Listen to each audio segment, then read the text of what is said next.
Look, Vanessa's over there looking at you. You're at work and people are saying to you, oh, he's looking at you, this is making you feel uncomfortable, or you just feel like the guy thinks you're beautiful? Well, you looking back? You looking back? Yeah, because they would tell me you're staring at me again. At least, like, if I can get a hug, you mind if I get a hug? So I can, no accusation? That's up to her. That's up to her. Oh. He said he'd like to give you a hug. Are you okay with that or not? You can say no. No. All right.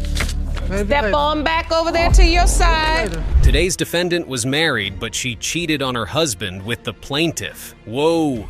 The scandalous affair between Mr. Angelares and Ms. Vargas led to her getting pregnant, but she initially told him he wasn't responsible for it. Now she's making a different claim entirely, and that's why they are in court to confirm the baby's paternity. Let's find out why she lied to him in the first place, and why she's making this strong claim today. Ms. Vargas, you admit that you lied to Mr. Angelari because you say you were trying to save your marriage. The question is this: how did the plaintiff get into a relationship with the defendant knowing fully well that she was married? His answer only makes their affair more scandalous than we expected. They went from workmates to sexmates, and now they are in an unexpected state. Well, we started drinking a lot together. At first, you would think the defendant's scandalous affair with the plaintiff was her safe haven from her rocky relationship with her ex-husband. Well, you thought wrong, because her claims state otherwise. According to her, she never wanted the affair. But something doesn't add up in her statement. Ms. Vargas claims her affair with Mr. Angelares started when her marriage with her ex-husband ended. Then that means there should be no complications with the window of conception if she only had sex with the plaintiff during that window. But her claims would make you question if she was indeed separated from her husband when their affair started. A month before me and him had sexual intercourse, me and my husband were still. Apparently, the defendant isn't sure about who got her pregnant between her ex-husband and her secret lover. Also, she says her ex was initially ready to take responsibility for the child, even if it wasn't his. But something happened along the working things out with her ex-husband. Ms. Vargas ended things with Mr. Angelares, but he couldn't stay away completely because he felt drawn to the child. And that made situation really awkward for the hearing went back and forth. Ms. Vargas spouts her heart desires in terms of who she wants to be her child's father. But hey, it's not about who she wants to be her child's father. It's about who really is the child's biological father. In the end, she will have to face the bitter truth if Mr. Angelares turns out to be the father. And that's where the DNA test comes in.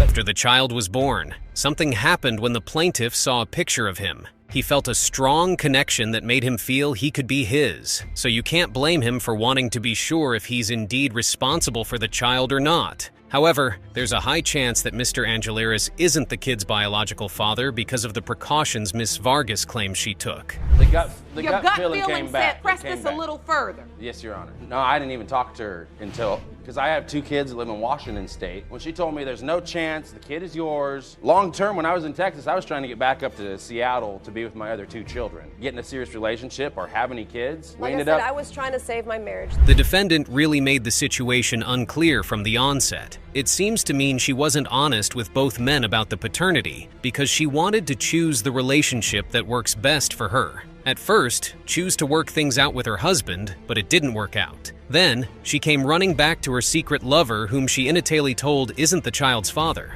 What's more is that Ms. Vargas apparently chose to come back to her secret lover because she believed he had the financial capability to take care of her and the baby. But when he couldn't handle things the way she expected, she made a crazy move. And you won't believe what she did even though she gave her reasons for making the move she made. Today's court case is about a hidden, scandalous affair that has made a young woman charge her mother to court. Ms. Curtis believes her mom, Ms. Hall, intentionally hid her biological father's identity from her for years. But today, she's having none of it. Not every day do you get the opportunity to watch suspense-packed content like this, so sit back and enjoy. Miss Curtis, you have brought your mother, Ms. Hall, to court today because you say she hid the identity of your father from you for 14 years. Now today, there's a man waiting outside of the courtroom that your mother believes could be your biological father, if that's the truth. Yes, Your Honor. Interestingly, the defendant admits to lying to her daughter about her paternity for years.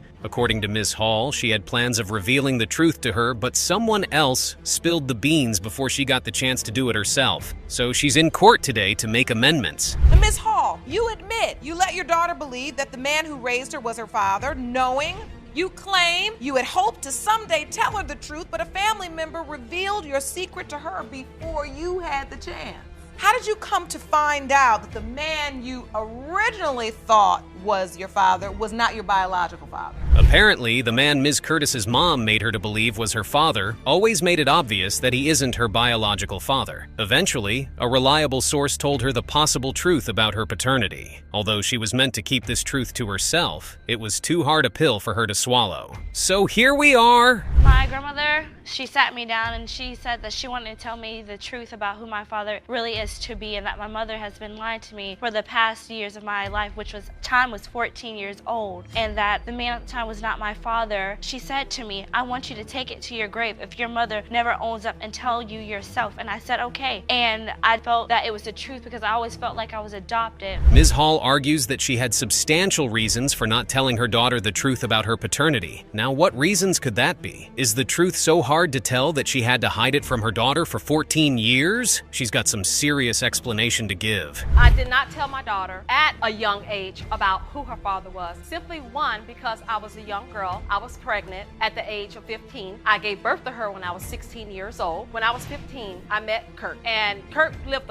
pretty much like a fast lifestyle. Is the defendant even sure of who her daughter's biological father is? Perhaps she doesn't, and that's why she withheld the truth about her birth from her for so long. We get that she made a mistake from a young age, but she should have tried to get things resolved sooner. In all truthfulness, she doesn't seem like she would have told her daughter the truth if Granny hadn't. So you really weren't sure who the father was. All right, so Miss Curtis, when you finally confronted your mother and told her what your grandmother said, what did she tell you? After Granny eventually let the cat out of the bag, the plaintiff confronted her mother. But rather than accepting that her daughter had discovered the truth and come clean, Ms. Hall did something provoking, and that made her daughter pursue the truth even further. She began to tell me her own version of the story about who my alleged father at the time. She said, he's not really your dad, baby. And I said, okay, I already know that. My Nana already told me. She told me another name. She didn't tell me Kirk's name. She gave me another name. So I said, oh, I'm just so happy. I'm gonna call Nana and I'm gonna tell her. Now, to justify her actions, the defendant makes a ridiculous claim. Her claim makes it glaring that she never had the intention to tell Ms. Curtis the truth at the time she discovered it. Her plan was to tell her about it when she got to a certain age. But, as you would expect, the plaintiff isn't ready to wait that long. Actually, Your Honor, I knew one day that I would have to sit real down and talk to her and let her know who her father is. The time that I set forth for her was at the age of 16. At the age of 16? But what if something was supposed to happen to me in between the time? I was the mother. I was the one who took care of you,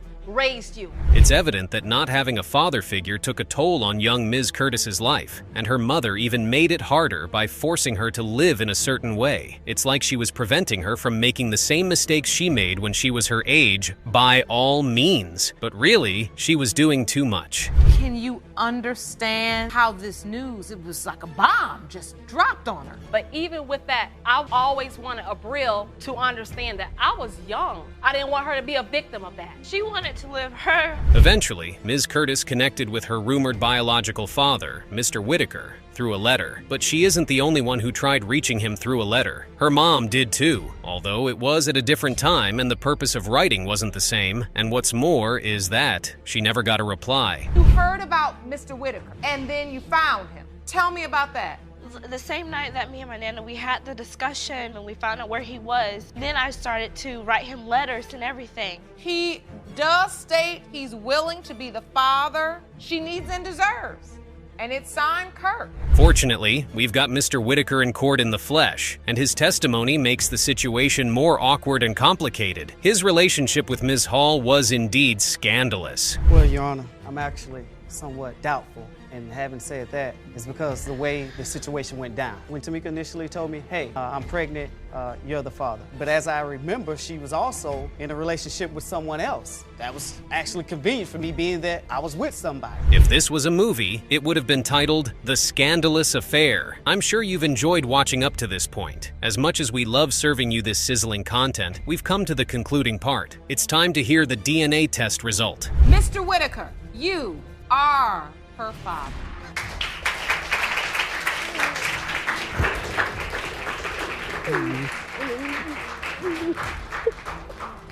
Mr. Whitaker, Miss Curtis, how you feel, Miss Curtis? I feel really good. I'm really happy to have my dad. Oh. I'm overwhelmed. You are? I'm overwhelmed, yeah. Ms. Hall? I'm happy for her. Ms. Hines was living with a man when she got pregnant, but she claims another man is responsible for her child. She's in court today suing her alleged baby father and requesting a DNA test to confirm her claim. Okay, people, we've got ourselves a typical scandalous case today. Let's find out if Mr. Jackson, the defendant, is indeed the child's biological father together. Ms. Hines, today you've summoned your ex-boyfriend, Mr. Jackson, to court. You want to prove that he fathered your 22-month-old son, Matthias. Is that correct? Yes, Your Honor. Mr. Jackson, you claim Matthias cannot be your son because Ms. Hines had another man living with her around the time of conception. Is that correct? Yeah. The plaintiff claims she believes Mr. Jackson is her son's father because of the Christmas gift he gave her. Now, this is weird. What kind of gift could that be? However, the defendant claims he never gave her the gift she said he gave her. Christmas Eve, we had sex in the car. After that, I told him that I was pregnant. He basically said that he gave me a Christmas gift because he didn't give me anything for Christmas. Your Honor, I believe that's a false accusation because more than likely I always be with my family on. It appears that Mr. Jackson and Ms. Hines were in a relationship, but the defendant always had reasons to doubt how serious their relationship was. Now, if we're being fair, his reasons are strong enough for any man to doubt his girlfriend's loyalty. But regardless of his doubts, the nature of the sex they had increases the chance of him being her child's biological father. I don't understand this. So you two dated? Yeah, we dated. We tried the dating thing. We really actually went to school together. Okay. Let's start with that. We went to school together. He hit me up on a website and he said that he always had a crush on me. So like a week later, we got together. So the bottom line is you were together, you started having sex. Just when you thought she might be getting the upper hand, the plaintiff admits to some serious allegations the defendant made, and this changes the entire dynamics of the case. Oh, that's not all. Mr. Jackson did a lot of snooping, and you couldn't have guessed what he found out. That is true. I did sleep with my ex. Okay. So condoms in a box. That's correct because my ex was moving out. Admitted to having sex with because I told my ex about him. But you do admit you had sex with him. Yes. Besides the things he discovered about Ms. Hines, Mr. Jackson also made some comments about the baby's appearance, and really thinking about it, he might be right about that. But his claims aren't enough to save him from the alleged Christmas gift he gave the plaintiff. The little lies and those things were leading you to doubt her. Leading me to doubt her. And then every time you would snoop, you see more pictures and messages in her phone. And messages and like her talking and texting the other man on social media, so that gives me saying doubt. What? And plus, he has blonde hair, and none of my people in my family has blonde hair, Your Honor. Just as Mr. Jackson is gaining some ground with his claims, Ms. Hines turns the table with hers. And just like a game of tennis, the young couple kept going back and forth with this case. But one thing is evident: the DNA test will reveal the child's real father, so they can prove their points right now while they still can. Two people makes a baby, Your Honor, and to be honest, that's one of our family trait is brown hair like that. My brother was born with light brown hair. Yeah, but my daughter looks exactly like me, like my To be honest, if you look really closely at his hair is not jet black. And my son's hair was lighter than that, like born. Like, I guess that's baby. So wait a minute, you saying darker. The baby isn't yours because y'all don't have the same hair color? Come on, Mr. Jackson. Now the question is this: was Mr. Jackson able to detect if Ms. Hines was sleeping with other men during the window of the child's conception? It would be fascinating to know if he did, because that would make his claims of not being the child's father stronger. But I doubt he did, because if he did, he won't be the only man tested for the child's paternity today, would he? Because with all your snooping, you never could pinpoint exactly. the date. I like to do my detective work. But that's what I'm saying. But your detective work did not lead to the answer of, was this sexual relationship going on during the window of Matthias's conception? That's what your question is. Yes. So, Ms. Hines, what has Mr. Jackson done for Matthias? Is he involved? Does he help support him? As it turns out, Mr. Jackson hasn't been a saint in his relationship with the plaintiff either. They've both been taking pages from each other's playbook. It's somewhat like, whatever games you think you can play, I can play better. It's clear that they both don't have the child's best interest at heart, because if they do, they would put aside their differences and try to make things work for his sake. Me probably a liar and a whore or a hoe, whatever, sleeping around. But that's what he's been doing since we got together. So these are messages to countless, lots and lots of women. So from the looks of these messages, it seems like you entertaining these women. We've heard enough from Mr. Jackson and Ms. Hines to understand how messed up their relationship is. And we can tell that regardless of the test result, they aren't getting back together. So let's put their relationship aside and focus on hearing the DNA test result. Mr. Jackson, you are Matthias's father. Well, at least, like, if I can get a hug, you mind if I get a hug? So I can, no accusation? That's up to her. That's up to her. Oh. He said he'd like to give you a hug. Are you okay with that or not? You can say no. No. All right. Maybe Step later. on back over there to your side. Ms. Percival appears before Judge Lauren, charging her father, Mr. Hansen, to court because he doesn't believe he's her biological father. The funny thing is this: why wait for over 30 decades to take a DNA test if he truly believes she isn't his daughter? Oh, also, the plaintiff isn't the only one claiming that the defendant is her biological father. Yeah, you heard me right. Percival, you say for the past 31 years your father has never been willing to accept you as his biological daughter. Correct, Your Honor. Now, Mr. Hansen, you claim you did not sleep with Miss Percival's mother at the time she was conceived, and there is no way she is your daughter. That's right, Your Honor. She's not my daughter. The plaintiff claims her alleged father rejected her from birth but accepted her sister whom her mother also gave birth to. Now, the question is why? Mr. Hansen claims there's no way Ms. Percival could be his daughter because he doesn't cheat. What does he mean by that? Let's find out together. I feel that he's rejected me since, well, my whole life I've grown up not knowing who my father was. Knowing that my sister, who was also through my mother, who is Michael's daughter, he accepted her when she was a baby, but denied me the whole entire time. So I grew up my whole entire life not knowing who my father was because he refused to take a DNA test. Apparently, Ms. Percival was told the defendant is her father when she was a little girl, but since then, up till now, he never wanted to have nothing to do with her. The plaintiff claims she only met him in person a few months ago at his other alleged daughter's house. Okay, one thing is certain. Mr. Hansen was the ladies' man when he was young, because why would multiple women claim he got them pregnant? When I was 6 years old. At 6 years old. Yes, ma'am. You had in your mind, this is your father, but he's never established a real relationship with you. No, I barely met him 2 months ago at Teresa's house.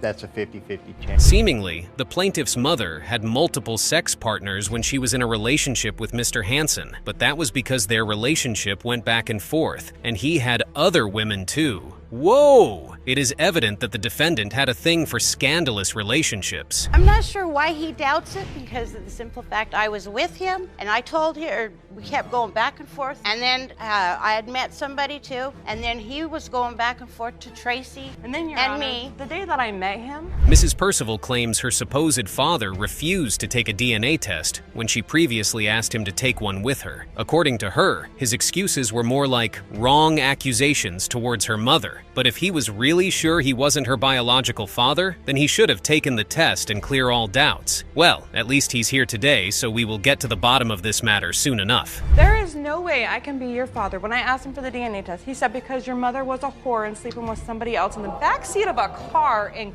Chesterfield. No, this is That how is what you said. This is how it is. That is what you said. Let me ask you. According to Ms. Percival's mother, when Mr. Hansen previously claimed that he was never a cheater, he wasn't being completely honest. He had a scandalous affair with the plaintiff's mother while he was married to his wife. As a result, he could be wrong about his claims about not being Ms. Percival's biological father. Were you intimate with Mr. Hansen while he was with his wife? Yes, if they were married at that time, yes, because we were seeing each other off and on, and then he went back to Tracy. No. And his contention That's wrong. is that he was married and he never cheated. But the defendant alleges that he never cheated on his wife and is willing to go to any length to prove his sincerity. What's more interesting is the date of conception of Ms. Percival and that of his wife's daughter. If he was indeed going back and forth with the plaintiff's mother, then it only means one thing. There's a high chance that he could be her biological father. I'll take a lie detector test. I would never cheat on Tracy, ever. And given the Never went fact through that after your we split up. daughters are 1 month apart, it's your contention that he in fact was going back and forth. Yes, and he is the father. Oh, you haven't heard it all. Mr. Hansen claims he didn't know Ms. Percival was born until she was a teenager. If he's been honest about this, we have to question why the plaintiff's mother never told him about her all those while if he did got her pregnant. It's really hard to tell who's lying from who's telling the truth at this point. Take off. I was refused to see my daughter. No, you refused But I yourself. never got to, I didn't even know she was even around until she was like 12 or 13 years old. I didn't even know she existed. That was through my other brother that I even knew that she was around. Yeah, I don't want to hear that. Hold on. You're saying, Mr. Hansen, that you never even knew? It just keeps getting better and better as Ms. Teresa, Mr. Hansen's ex-wife, walks into the courtroom with her daughter. Fascinatingly, she testifies that she knew when Ms. Percival was born, and also that she knew Mr. Hansen fathered her. Oh, okay! This is the same woman the defendant claimed he never cheated on. Now, we know the defendant was lying when he said he never cheated on his wife because she clearly knew he was cheating on her. Miss Merchant, you were married to Mr. Hansen. Miss Percival was conceived. Yes, I knew that she was born. You did? Yes, I did. No, that's a yes, lie. I did. How could I be with And you? her. Just when you think you've heard it all, Mr. Hansen drops a bomb that left everyone dumbfounded. He states a wild claim as to why his ex-wife's daughter might not be his. This changed the atmosphere in the courtroom like a foul smell. You're also denying that Miss Hansen is your daughter. 50-50 chance. Yeah, no. Hold on, let's get some order. Let's get some order. And I didn't even find this out until 5 years after we were divorced, that rumors were going around that she'd slept with my brother. I confronted my brother. This is one of the most scandalous cases ever handled on paternity court. It's just an endless revelation of scandalous affairs. Well, it's time to hear Judge Lake read out the test results. Mr. Hansen, you are her father. No, I love you too. You seem relieved. Yes. Let's go to the final result. Mr. Hansen, you are her father.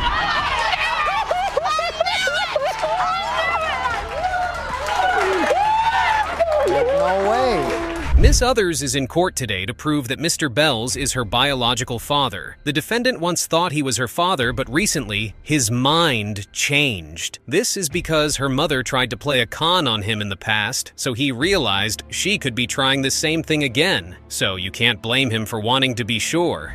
Ms. Others, you claim that Mr. Bell had never doubted he was your father, and you were shocked when he recently began denying paternity. Now, you say your life has now been turned upside down, and you need the results of today's paternity test to prove your identity. Yes, Your Honor. As a man, how would you feel if your wife played a con on you about one of your children's paternity? Wouldn't you doubt the paternity of your other kids? The plaintiff is visibly hurt because of her father's sudden change of heart, but she needs to see things from his perspective as well. Your Honor, I really don't know why he's denying me now after 18 years, but it really truly hurts a lot because all I known him as my father growing up. I'm sorry, Your Honor, I gotta interject because not once in her 18 years have I ever denied her. Not once. But you're denying her today. You're I've saying that never you may denied not. It appears that a gentleman once claimed to be the plaintiff's younger sibling's father. After a DNA test, there was no doubt that the man was within his right to claim the child. It turned out that her mother was having a scandalous affair with the man in question, and since then, there's been a lingering doubt on the defendant's mind. My daughter was about 2 years old. She and I became intimate again, and she wound up pregnant. So of course I'm being excited. I'm there for her. When the baby is finally born, my sister and I go by to see my daughter and the new baby. There's a doorbell and somebody's at the doorbell. She never answered it. Years went by and the defendant finally told his daughter about having DNA tests to confirm her paternity. But he did it in the most inappropriate manner you can ever imagine. What's more is that he didn't go through with it. And now in court, he claims that never happened. I was at McDonald's and he met me up at McDonald's. That's when he said he wants a paternity test. And I agreed to it, but it never happened. So wait, you up at McDonald's when you just up there like a normal teenager, and here comes your father, and he drives up to you or comes sees you and says, hey, I just want a paternity test? Yes. It's high time we heard the plaintiff's mother's side of the story because it would be unfair to only hear Mr. Bells' side of the story. She didn't deny the things the defendant said about her other kid. However, she makes some other claim that altered Mr. Bells' story. this is who your daughter thinks is her father. Yes. However, he contends that there was another young child born during your relationship when you were with him. My son, yes, but he also knew that there was a possibility that there was another man. Quick question. Why did Mr. Bells wait this long before requesting a DNA test if he indeed had lingering doubts about Ms. Others' paternity? If he had doubts from the beginning, it shouldn't have taken him this long before making this move. So let me ask you this. When this whole thing went down with your son, he then began to question whether or not the same thing may have happened with your daughter. Yes, but after 18 years, Your Honor, why couldn't he did it back then? So let me focus on your daughter because she's here wanting to know if he is in fact her father. Mrs. Others makes an interesting claim about the amount of sex partners she had during the window of her daughter's conception. But how do we know if she's telling the truth? Like Mr. Bells suggested earlier, it could be one of her cunning moves. On the bright side, though, she can't con her way out of this one.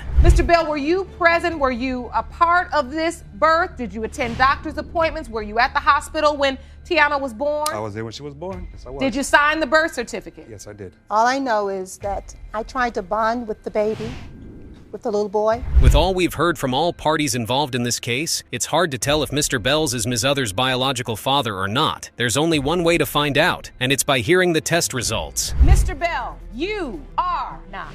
I knew it! Thank you!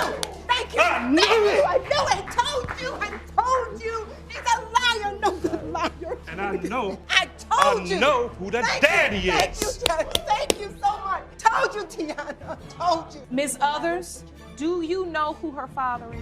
You stood here in this courtroom through this entire testimony and maintained that this man was crazy. Is your mom's I didn't call you. You did numerous times. You're gonna be like your mom. Mr. Woody, you are not his father.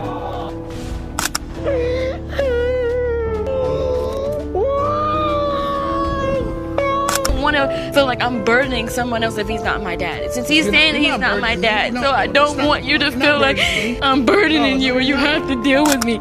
You are not.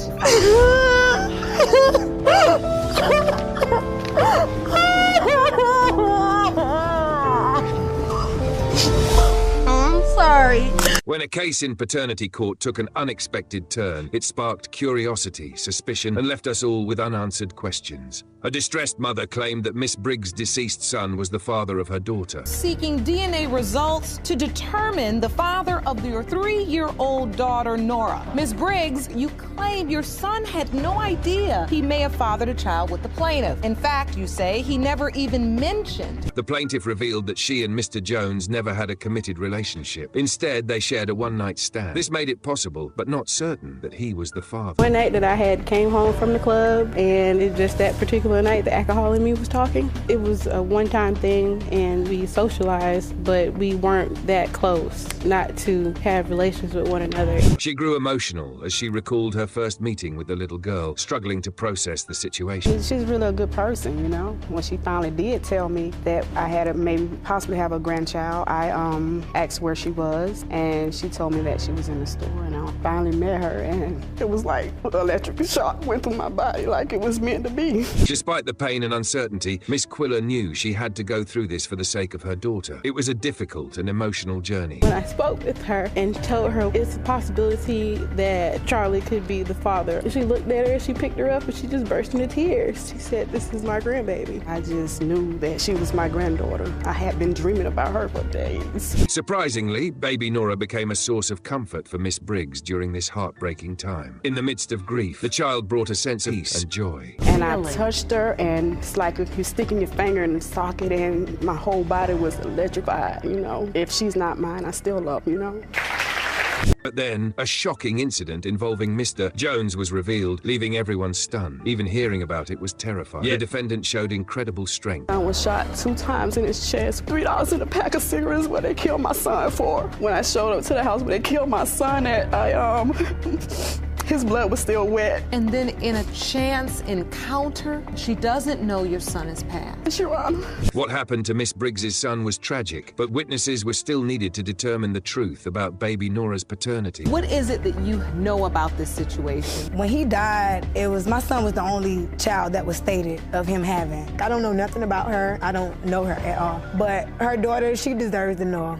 Miss Briggs had already been through a similar experience once before and didn't want history to repeat itself. It was heartbreaking to see how cruel life could be sometimes. She was at the funeral, everything, rubbing this girl back, rubbing her feet, cooking everything she wanted. We were setting up her baby shower she never showed up to. So she just disappeared? She ran off? Disappeared. And then she went on Facebook and said she had a baby shower. Ultimately, everyone involved desperately needed answers for Mr. Jones, for baby Nora, and for closure. And now, it was finally time to reveal the results. Would they bring relief and happiness? It has been determined by this court. Ms. Briggs, you are not her grandmother. So sorry. Infidelity is a relationship crusher. Mistakes like these can define a person. And in this case, Mr. Pierce believed that Miss Covell had cheated on him with 2 different men when she conceived their baby. Window of conception, but you still say you have no doubt Mr. Pierce is your child's father. Yes, Your Honor. How do you feel about being dragged into court today? I'm a little upset. I want to prove that he's the father. Though she took responsibility for her actions, the damage had already been done. Her betrayal was tearing the family apart. It's clear that cheating destroys trust, but for Mr. Pierce, this situation went beyond a simple breach of faith. Going back 10 years ago, I've had the same thing happen to me. A young woman get pregnant, I was 18 years old, but she told me at the time that it may not be my child. But I still was a man that stepped up to the plate, went to and still took care of that kid. And at 6 months old, me and the mother weren't together, we were separated. As you can see, this child looks nothing like me. The judge then asked how the infidelity came to light. It turned out that Miss Covell had dropped the bombshell confession after the baby was born. I proposed to her. She was pregnant with Julian at the time. I don't know what came over me, but I was just like, we're doing really good right now. We're whatever. If there's anything, you got to tell me. She told me, that she had cheated on me back. I can't remember the exact month that she cheated on me. I lost it. I started crying. I was very upset. While Miss Covell had her own reasons for keeping the secret for so long, Mr. Pierce felt completely betrayed. He was already a victim of a past fraudulent incident, and this deception only deepened his wounds. I was scared of losing you. I was afraid of losing my family if I told you. My plan was to honestly never tell you. I couldn't deal with it. My conscience wouldn't let me. Is that fair to him? No, you're right, and that's why I'm here today. I've said I'm sorry a million times. I have said I'm sorry. As their case unfolded, the paternity question began to shake the very foundation of their relationship. Their once stable bond had now turned into a fragile mess. He was very supportive on and off. You say you were there. You might have been there physically, but not emotionally. And the other guy was asking me, are you okay? I felt emotionally like he was more there for me. How do we know that's the only time, though? If he does prove to be mine, how do I know that it's not happened any other time? Mr. Pierce insisted that the baby looked nothing like him, reinforcing his doubts. However, Miss Covell argued that the child was identical to how she looked as a baby, insisting that her word should be trusted. This mistake has not only led you to question Julian's paternity, but also to question your entire relationship. She was the good girl. She was never going to do this to me, knowing what happened. In addition to the DNA test you request today, you're also requesting a lie detector test. Correct, Your Honor. Mr. Pierce could no longer rely on her honesty after such a deep deception. And when a situation gets this messy, there's only one way to find the truth: a DNA test. She cheated with was white. That looks completely like a white baby. That's what I was about to ask you. What does the gentleman you cheated with look like? He is white. He does have blonde hair. But blonde hair also runs in both sides of our family. He looks nothing like me, and I'm not saying he's not mine. Would the results mend their broken relationship or confirm Mr. Pierce's worst fears? The truth was about to be revealed. It has been determined by this court. Mr. Pierce, you are Julian's father. Yes! Great news, right? Thank you, Your Honor. You're so welcome. Miss Percival stepped into the courtroom with a bold claim. She was certain that Mr. Henson was her father. However, Mr. Henson strongly denied the accusation, insisting that he had never even been involved with her mother. Not sleep with Miss Percival's mother at the time she was conceived, and there is no way she is your daughter. Additionally, there is yet another young woman claiming Mr. Henson is her father. The trial began with Miss Percival's testimony, during which she revealed that Mr. Henson had denied her existence for years. Strangely, he had acknowledged her sister, which made his rejection even more painful. And also through my mother. He accepted her when she was a baby. Why is it you deny? I was married with another woman at the time. Me and the other woman that I was in a relationship with was having a baby. She conceived. In his mind, there was no possibility that he could be the father. Were you told that he was your father? When I was 6. The relationship? No, I barely met him 2 months ago at Teresa's house. The judge turned to Miss Percival's mother for answers. She explained that Mr. Henson had a long history of being unfaithful, not only to his wife, but also to his girl. Like Mr. Henson, Miss Merchant didn't hesitate. Her testimony directly challenged his denial. According to her, he knew for a fact that Mr. Henson had been in a relationship with Miss Percival's mother at the time she became pregnant. If Miss Merchant's claims were true, then Mr. Henson had been deliberately lying to avoid responsibility. The case was no longer children. How could he recognize one daughter while completely denying the other? He cheated on me. So, Mr. Hanson, you're also My older brother. I confronted my brother and he told me yes, he did. The judge wasn't fooled by Mr. Henson's evasions and, more importantly, irrefutable. Was your mom's a I didn't call you. You did numerous times. You're gonna be like your mom. My mother's one thing. I lived with him for 3 months. He's never denied any of my brothers. I apologize for saying the bad things about you. Now, there was only one way to settle this dispute once and for all: a DNA test. Would Mr. Henson fit the case of McKinney v. Davis? Miss McKinney found herself in court, forced by medical circumstances to unravel a 32-year-old paternity mystery. She had brought Mr. Davis before the judge to prove that he was her biological father. Defendant Mr. Davis that he is your biological father. Is that correct? Yes, Your Honor. Mr. Davis, you claim you didn't know that she even existed until a few years ago and claim another man raised her and he is her biological father. Is that correct? Yes, Your Honor. At the start of the case, Miss McKinney stated that her mother had always told her that Mr. Davis was her father. She believed it because his name was on her birth certificate. Well, you did sign her birth certificate. No, Your Honor. She had to put it on. Her mom had to put it on there because I wasn't even around or even with her. She never even explained to me. I objected. Back then they were married. So by law back then, if you were married, then that's your child's then father. That is you are the legal father to a child born in the marriage. As the trial continued, shocking details emerged. Mr. Davis admitted that he had once been married to Miss McKinney's mother, but their marriage ended quickly. The reason? He claimed that on their wedding night, caught his wife with other men. The day we got married, I took off and we got married and I had to go back to work. And so once I finished my shift off and I went back home, my house was dark. And when I entered the house, I turned the lights on, acknowledged my wife and 2 other guys. She in bed with 2 other guys. I left and I went to Hot Spring. I realized the thing was not going to work out. Miss McKinney, however, had spent years searching for the truth. She revealed that her teenage boyfriend once told her that he knew her parents and could help her uncover the truth about her father. I was dating a young man. One night he asked me, we were talking about family. He was like, let me see your birth certificate. I'll let him see mine. And he looked at me and was like, I know your mama and your dad. They called Michael and told him that it's a young lady here that got a birth certificate here with your name on it. So the next day they came down, we met. At first, the potential father accepted her with open arms. He embraced her, making her believe that she had finally found her real dad. But everything changed when her grandmother passed away. Tell other people that I'm not your daughter, but you tell me you didn't know at first, you had doubts, but then you knew yourself that I was your child. At that time, I looked at his mom and his daughter, felt like I looked just like them. I felt like I met my dad, like everything he raised. Mr. Davis, still firm in his stance, claimed that the man who raised Miss McKinney was her true biological father. But Miss McKinney quickly shut him down, explaining that while Mr. Williams had indeed raised her, he had never once claimed to be her father. Always been Michael Anthony Davis is your father from everybody, even other men that's supposed to be the father. They always said Michael Anthony Davis is your father. Mr. Davis, you believe that this man we're speaking about, Mr. Williams, could be Ms. McKinney's biological father. I'm not for sure about that. I don't know.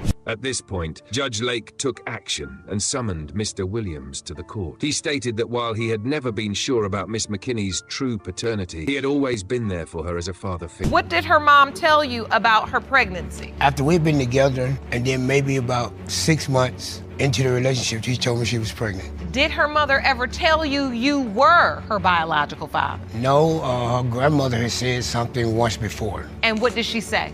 that she looked it like me. Despite the heart-wrenching testimony, Mr. Davis stood his ground. Even as Mrs. Davis, his wife, testified that they had never doubted that Miss McKinney was his child, he continued to reject the idea. Just a couple days ago, you told me something different. I'm lying to me. Just tell me the truth. One day you say, oh, I believe it is, then, oh, I don't know, then you ain't never not once told me that you felt like you wasn't my dad. We never doubted that she wasn't his daughter. As the trial neared its climax, Miss McKinney broke down completely. She had endured years of emotional suffering, all because of this paternity mess. It's not for me. I want to know for my kids. What if I'm dead? Where they gonna go? Like, and you I had first stage cancer. What if I found out it was second stage, third stage? What are they supposed to do? Now the only thing left was the final call, the DNA test results. Would the truth bring Miss McKinney the closure she desperately needed, or would it leave her with even more unanswered questions? Mr. Davis, you are not.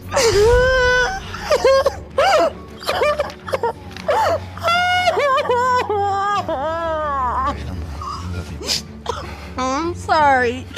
I'm putting you through this. No. If you love this emotional roller coaster, don't forget to like, comment, and subscribe for more shocking courtroom drama.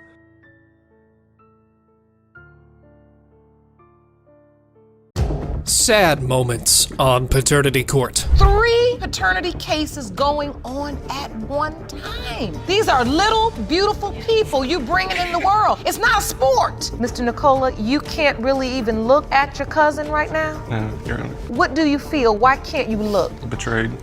This is just eating you up, isn't it, Mr. Eddie? Yep. I can just see, honey. Mr. Mitchell is hoping and praying that today's results don't crush him, because the only way he's marrying his fiancée, Miss Lohman, is if today's DNA results prove that he's the real father of their daughter, London. Otherwise, the wedding is off. Me and Mr. Mitchell, we fight all the time about, me telling Mr. Mitchell that London is his, and he will tell me, no, I don't think she is. But you've also told him that she's not, so... No, I have never actually told Jonathan that he was not. I told him there was a possibility that he might not be, but I have never for sure told him he hasn't been. These two started as simple friends back in high school. Mr. Mitchell had a lot of trouble at home, so he moved into Miss Lohman's place, but she already had a boyfriend. That didn't stop them from sharing a kiss, and eventually, things got heated. After about 2 months of him living with me and my family, we were sitting on the couch one day just talking, and he kissed me. And I told him, I have a boyfriend, we can't do this. And he just kind of shrugged it off and said, okay. Okay, so at that point, Mr. Mitchell was just your friend? Yes, Your Honor. We were swimming under the water, and he kissed me under the water, and I came up, and I didn't stop it. Things got heated. But it looks like having 2 men in her life confused things for Miss Lohman. Initially, she believed that her boyfriend of the time was the baby's father when she got pregnant, but she still stayed with the ex, and Mr. Mitchell was left stranded. Mitchell, do you remember finding out Miss Lohman was pregnant? Yes, Your Honor. When you found that out, what were you thinking? I didn't know what to think. I didn't know if it was mine or his. At that point, were you all dating now, you and Ms. Lohman? Yes, Your Honor. No, Your Honor. We were not dating at the time I told him there was a possibility. I was still with my ex at the time. Between all of this, Miss Lohman herself wasn't sure who the real baby's father was. Was it her ex-boyfriend? Or was it Mr. Mitchell? But one thing's for sure, she never told her ex that he could be the father. And once London was born, everyone was convinced the child was Mr. Mitchell's. After she was born, I was like, Mr. Mitchell, she looks just like you. I was like, she has your eyes, the same exact eye color. But just because she has blue eyes and blonde hair doesn't mean she's mine. Yes, but my ex had light blue eyes. Jonathan has dark blue eyes. London has dark blue eyes. And so all through this pregnancy, who's helping you? Mr. Mitchell is. And the most crushing part is that Mr. Mitchell's been there since day one to take care of both Miss Lohman and London. He was there during the pregnancy, and he has been there to help raise London.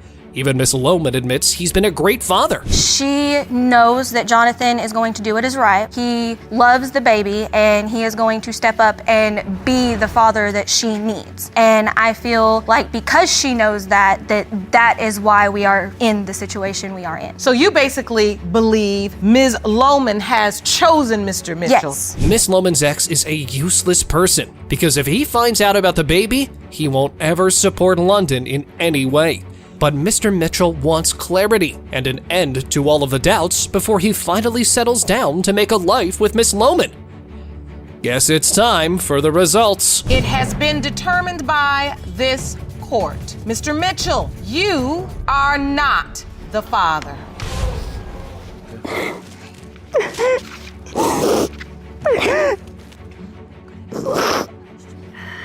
Miss Lohman, I can tell that was not the news you were expecting to hear. Mr. Nicola describes a close bond with Arrow, indicating the deep emotional connection he feels.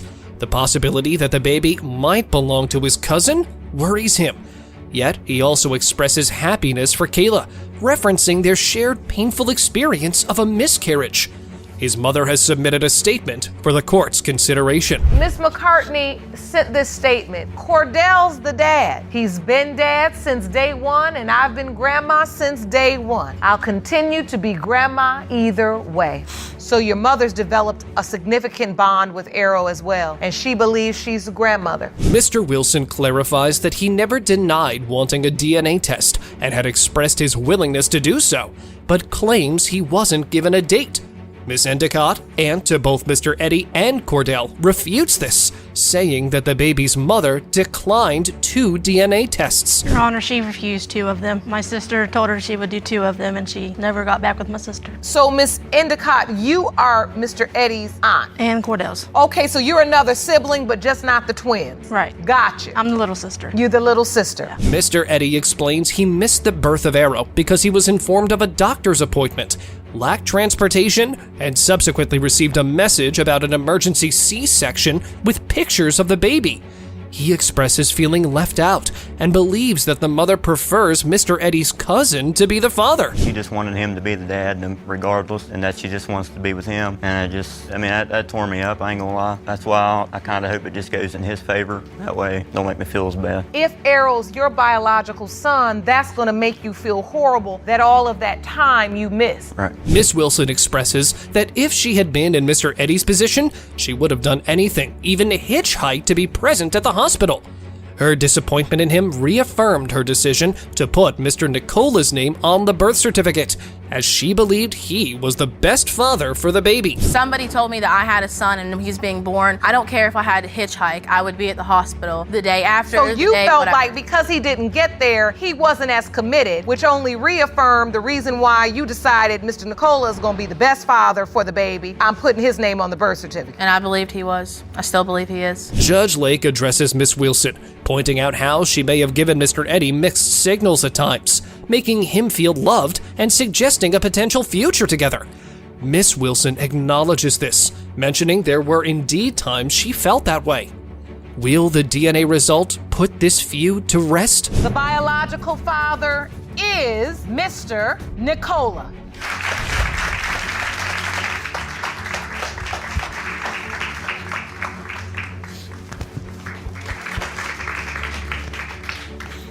How does it feel, Mr. Nicola? Great. Miss Ware opened this case because she believes Mr. Wilson, her gay best friend, is the father of her child. She says they met while she was in hair school and would see him around. They stayed friends for many years, but after a night of passion, everything changed. Mr. Wilson, on the other hand, firmly denies this paternity claim. How did you hit it off? I mean, what was Basically it that just you being all friends. had in common that made you such great friends? You know, we could hang out with each other. We had a good conversation. We like mutual things. And plus, I met her in passing because she did hair. You know, my gay best friend loved getting his hair done and doing all that type of stuff. So, you know what I'm saying? We just pretty much crossed in passing and whatever together. And you were dating other people at this time? Yes, ma'am. Mr. Wilson says they were really good friends for a long time. Miss Ware, on the other hand, says she had a crush on him from the start. They were both dating other people at this time. One night, she invited him over for movies, and he came.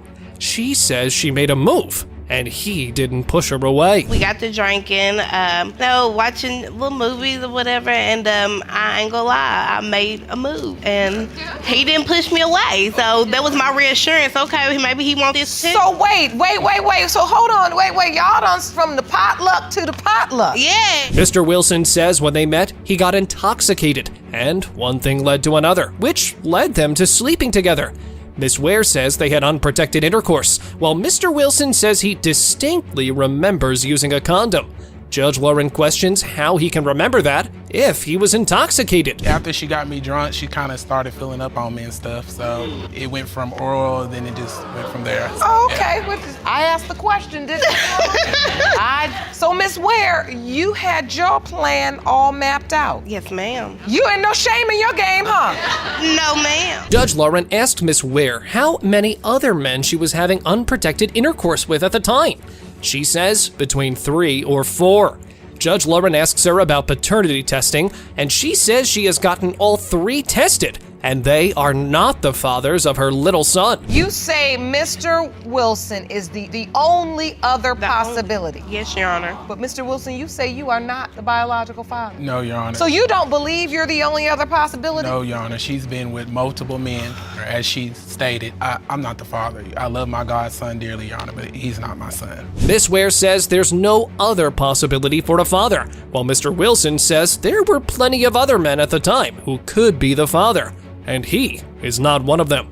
Miss Ware accuses him of making this situation out to be something it's not. Do you feel like, Mr. Wilson, you know for certain that there were more men besides the 3? Yes, Your Honor, because like I said, we've been Your friends Honor, for a long time. There was only 4. There was only Your Honor, 4. It was more than that, Your Honor. She's done told me multiple things over the years. Mr. Wilson, please don't sit here and try to make it seem like something that it's not, because that's not true. Your Honor, that is not true. Okay, Your Honor. Mr. Wilson says he doesn't believe the child is his, and that Miss Ware is trying to use the child as leverage to get him to move back, because he's been doing well in his life after being gone for 2 years. Miss Wilson says she just wants her son's father in their lives. So, what will the DNA results say? It has been determined by this court. Mr. Wilson, you are not the father. Thank you, Your Honor. You know, I'm sorry, and I don't want to be the bad guy or nothing. I love her, and I love my godson, but I'm glad that we just got this out the way and stuff now. I'm not his father. Miss Thomas and Mr. McKee met on a dating site and started seeing each other soon thereafter. Miss Thomas claims they were in a committed relationship with each other, but when she told him about her pregnancy, he said the baby wasn't his. Mr. McKee maintains he looked at the baby and realized he wasn't the father. You and the defendant, Mr. McKee, met on an online dating website, and the conversation quickly jumped offline and into Mr. McKee's bed. You believed you were in a committed relationship with the defendant and was devastated when he denied your pregnancy. Is that correct? Yes, Your Honor. Judge Lauren asks Miss Thomas how the relationship started. She says she met Mr. McKee online, and they talked for a month or 2 before they met each other in real life. The relationship soon turned sexual, and she began to think it might turn into a committed relationship at some point. Did it turn into a relationship at some point? Well, I thought maybe it was going to head that way, but evidently he wasn't looking for what I was looking for. So, Mr. McKee, you having sex, having this relationship going, but you weren't feeling like making commitment. I wasn't ready, Your Honor. Say something else besides that. No, really, Mr. McKee. Mr. McKee, when asked, stated that he liked the photo Miss Thomas had put online. She had been going over to see Mr. McKee for little over a month, but he wasn't interested in commitment. Soon, she began to think she might be pregnant. He thought she was joking around until the truth came out in a pregnancy test. And when you find out, you call Mr. McKee and tell him? Yes, ma'am. And he thought I was just joking, like playing, or just maybe just sick. So maybe like a couple weeks later, I said, let me take a pregnancy test. So I took a pregnancy test. I took a picture of it, and I sent it to him through text message. He was like, what is this? I was like, a pregnancy test. He said, I don't know how to read these, so tell him what that means. I say, I'm pregnant. He's like, oh, okay. Miss Thomas says she was 3 months pregnant when she told Mr. McKee about her pregnancy. He told her to do whatever she wished to about the pregnancy, after which he blocked her number. Miss Thomas kept trying to phone, only to realize the number was switched off and only connected when she changed numbers when her baby was born. So after the baby was born, you tried back again with this new number? Again, like a week later with a new number, and then he answered. And I told him I just had my baby. He still couldn't like really believe me. He was like, send me some pictures. So I sent him some pictures. And he's like, that's my baby. Are you sure that's my baby? So wait a minute, Mr. McKee. When you got the pictures, what were you thinking? Like, this not my baby, Your Honor. Miss Thomas says she spent her pregnancy alone, and when she finally connected with Mr. McKee, he asked her to send him pictures of the baby. Upon sending, Mr. McKee immediately felt like the baby wasn't his, because the baby looked biracial, and both Mr. McKee and Miss Thomas were black. He also said Trump could be the baby's father. She sent you a text with a picture of the baby. Your first response was what? The baby look like he can be for Donald Trump. Really? I didn't expect that one.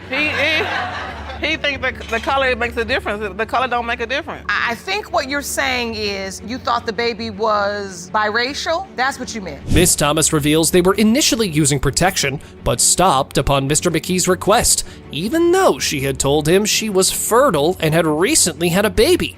She says she hid the pregnancy from her entire family because of the shame associated with being a single mom again. I hid this pregnancy the whole 9 months from my whole family because I didn't want to have another child without their dad. So the entire 9 months you went without the support? When I went into labor, my family was like, what? You in the hospital having what? I said, I'm in the hospital having my baby. And you had no idea, Mr. McKee? Man, I didn't know she was having a baby, Your Honor. You look at that baby. He looks just like you, just a different color. The pair say the baby's skin color has been a subject of suspicion in the families. Judge Lauren asked Ms. Thomas if she had been with any other men at the time of conception. She says no, but Mr. Thomas has 2 others on the way. Guess the DNA test will finally bring out the truth, right? It has been determined by this court. Mr. McKee, you are not the father. Are you serious? He is not the father, Ms. Thomas. Do you know who Carson's father is? Yes, like my ex before I met him. Confused, but I'm happy at the same time for closure on that part. Every child has a right to know who their biological father is. What do you mean everyone in town knows that he's your father? Because I was messing with him first. And there's no way she could be my daughter, Your Honor. Why do you think he's denying the baby? She remember me chasing her up and down the street, but she can't remember who fathered her child. You are done with the relationship? Yes, I am. Ms. Lindsay is sure of one thing and one thing only, that Mr. Darren Brink here is her father. She knows it. She says everyone in town knows it, and she just wants the DNA test results to prove it. Mr. Darren Brink, on the other hand, says that he might have slept with Miss Lindsay's mother at one point, but he says that doesn't mean anything because he's 100% certain he could never be Miss Lindsay's father. Right, Your Honor, I met her and we just had like a hit and run situation.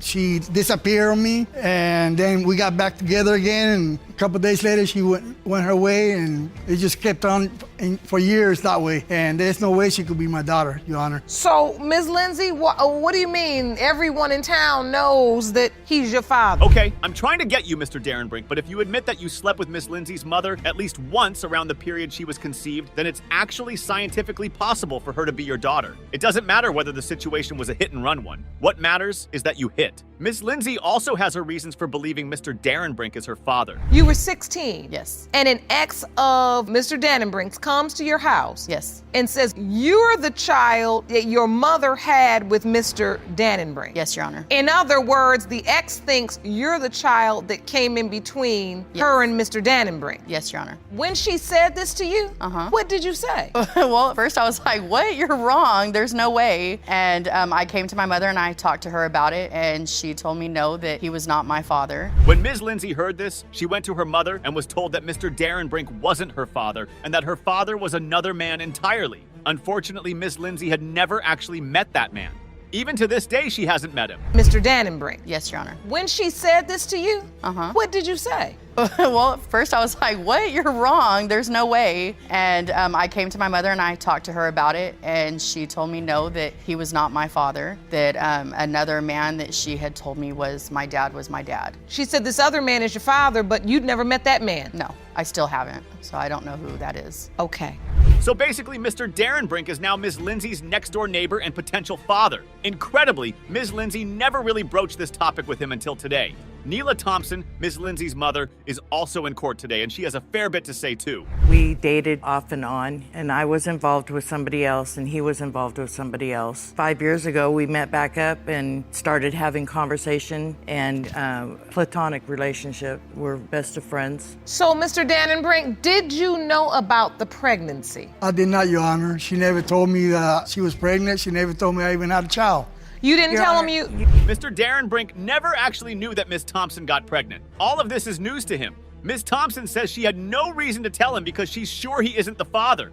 So Mr. Darren Brink is sure he isn't the father. Ms. Thompson is sure he is not the father. But somehow Ms. Lindsay, the only person who wasn't there, is sure Mr. Darren Brink is her father. Why? Thank you. What does this calendar outline? This calendar shows, for one, the day that I was born. And if you count back, if I was born full term, the conception would be between May and June. And the doctors did say that I was born a month premature, which puts my due date at March 11th, which my mother would be right at that time. However, I had no health problems when I was born. I was born at a normal weight. The point Miss Lindsay seems to be making is that her mother and Mr. Darren Brink were sleeping together at the time she was conceived. But does Mr. Darren Brink even remember this? Premature. Mr. Darren Brink, Yes, Your Honor. do you agree with the dates set forth on this calendar? I really couldn't tell you because back then it was hectic. I mean, I had so much going on. That It was hectic. Yes, it was back in the 70s, so I'm sure you understand what. No, I was just a kid then, so. I did a lot of drugs back then, so I really couldn't tell you. There you have it, folks. Mr. Darren Brink is so sure he isn't Miss Lindsay's father, but he actually cannot tell because he had so many sexual relationships with so many people. How long did your sexual relationship with Miss Hampton last? We got together. We were together for maybe a couple of weeks, and then she disappeared. And then we meet again a few years later. So it was like that. So you all just were kind of sex partners? Yes. Correct, Your Honor. Whatever. Yes, Your Honor. For some reason, Ms. Thompson seems very pleased about this. What's so amusing, Ms. Thompson? Are you reminiscing about those times? Let's move on. Ms. Lindsay has a bunch of other reasons why she doesn't believe her mother when it comes to this issue. To not believe your mother. The doctors did say that I was born a month early, but they also said that I was going to be a boy the entire time she was pregnant with me. So they could have been wrong. Second thing, my mom does admit to having a child with Mr. Darren Brink. Throughout my life, though, the dates have kind of changed a little bit. I remember at one time it was that she was an older sister. Then I remember at another time she was a younger sister than me, and she was. And this is true. Ms. Thompson confesses on the stand that she had a stillborn that was certainly Mr. Darren Brink's child. And guess what? Mr. Darren Brink never heard about that either. But Ms. Lindsay doesn't believe her mother's testimony because she says evidence of this child's existence does not exist. Ms. Lindsay is certain her mother is lying because this wouldn't be her first time. Because it's not the first time. She didn't technically lie about another brother, but she didn't tell me about another brother. She got pregnant and gave him up for adoption. It went through social media that he found me. And I'm like, wait, what are you talking about? You're not my brother. And I called my mom at that time and I said, I have another brother? And she's like, oh. Yeah, what? Ms. Thompson, what's up with that? So we have Ms. Thompson who's shown a pattern of lies, Mr. Darren Brink who cannot remember who he slept with and when he slept with them, and Ms. Lindsay who's certain that Mr. Darren Brink is her father. Let's see what the DNA test has to say about this case. Mr. Darren Brink, you are not her father. Sorry. It doesn't matter. I consider her my daughter. Ms. Allen is in court today with her daughter, Miss Baylor. She says after a brief fling with Mr. Childs, she discovered that she was pregnant with his baby. Ms. Allen says in the beginning, Mr. Childs was happy to claim Miss Baylor, but his wife convinced him that the child wasn't his. Mr. Childs and his wife believe that Ms. Allen was involved with several other people at the time of Miss Baylor's conception. Ms. Allen is now looking to get the results of the DNA test and prove that Miss Baylor is Mr. Childs' daughter. Is that correct? Yes, sir. Ms. Allen, why is Mr. Childs denying your daughter? His petty wife. She's been doing that for years. You wasn't there when we were sleeping together or nothing. So I don't think she have anything to do with it. So you're basically blaming his wife? Yes. She should blame herself, Your Honor. What? Why did it take you 20 years to figure out that you should get a DNA test? Because I didn't need to go through the drama. I didn't need to go through the drama. All right. Mr. Childs says that's good and great, but Ms. Allen should actually blame herself for not figuring out she needed to find her child's father for the past 20 years. Okay, maybe that's a fair point, but it shows the extent of the bad blood between these two. Let's get one thing straight. Ms. Allen and Mr. Childs don't like each other at all. Let's talk one at a time, because I do want to understand this. How did you all even get together? She was friends with cousins of mine, and we got together like that. We ended up messing around or whatever. Nothing serious. So you all get together, you have mutual friends, you start having sex. Well, obviously unprotected. It started like this. We had a friend that got killed, and me and him, I would call and check on him and things like that. Then one day, I just came through after a football game, and he wanted to ride with me, and so we went on and had drinks or whatever. Okay, great story. Ms. Allen says that Mr. Childs Childs and she made Ms. Baylor that night, and that's the reason she's here. That wasn't the only time they were intimate either. Ms. Allen says they got together a few times after that, and that was it. I told him, I said, she may be your child. You told him directly? Yes. I told him, I said, it's a possibility that she may So not you be said yours. it is a possibility that she may not be yours. Exactly. So you acknowledge this doubt? Yeah. Okay, so Mr. Child. Yes, ma'am. How did the story go in your assessment? Mr. Child says the relationship was never serious, and sometimes you get tired of hearing this on paternity court. The supposed fathers always say the relationship was never serious like that even matters. Okay, what if it was not serious? A child could still have come from it. Oh, hey, listen, I'm trying to get at you or anything like that. No, never that. It's just a moment that happened. So I even asked her, once I found out, I heard she was pregnant. Hey, are you pregnant? You supposed to be pregnant by me? Oh, I don't know. I don't know if it's yours or not. So I'm like, okay, I'll tell you what. If you're pregnant and it's mine, let's get a DNA test. We can go ahead and get this out of the way. Have no problem with taking care of her because she would have been my first. I don't see her again for months. So Mr. Childs was ready to step up, but unfortunately didn't see any plate to step up to. It gets worse. When Ms. Baylor was born, Ms. Allen didn't invite Mr. Childs to the hospital. She says she informed the other possible fathers that they may also be Ms. Baylor's dad, but she didn't invite any of them to the hospital either. But that's beside the point. 20 years ago, Ms. Allen didn't know for sure if Mr. Childs was her kid's father. Today, she knows for sure. What changed? Because I was messing with him first. How do you know? What you mean? How do I know that? I had to go through the drama with Miss Johnson. Up and down the road, she following me. How can she remember me chasing her up and down the street, but she can't remember who fathered her child? Why am I living in her head rent free, but she can't remember who fathered her child? Furthermore, Your Honor, he's always been there for my children. So this little song and dance she doing, I'm telling the truth. Why would she? Okay, I think it's important to know too. When we met her daughter.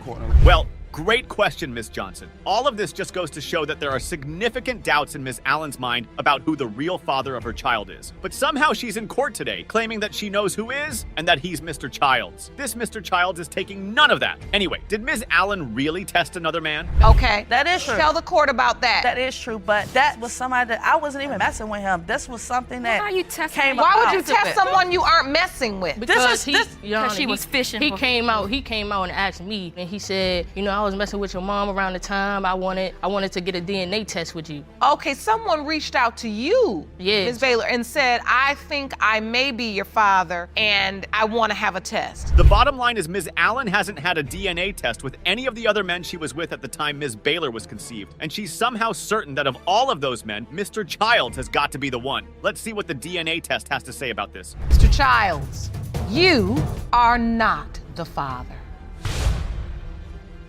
It's okay, Your Honor. At the same time. It's okay, honey. It's okay.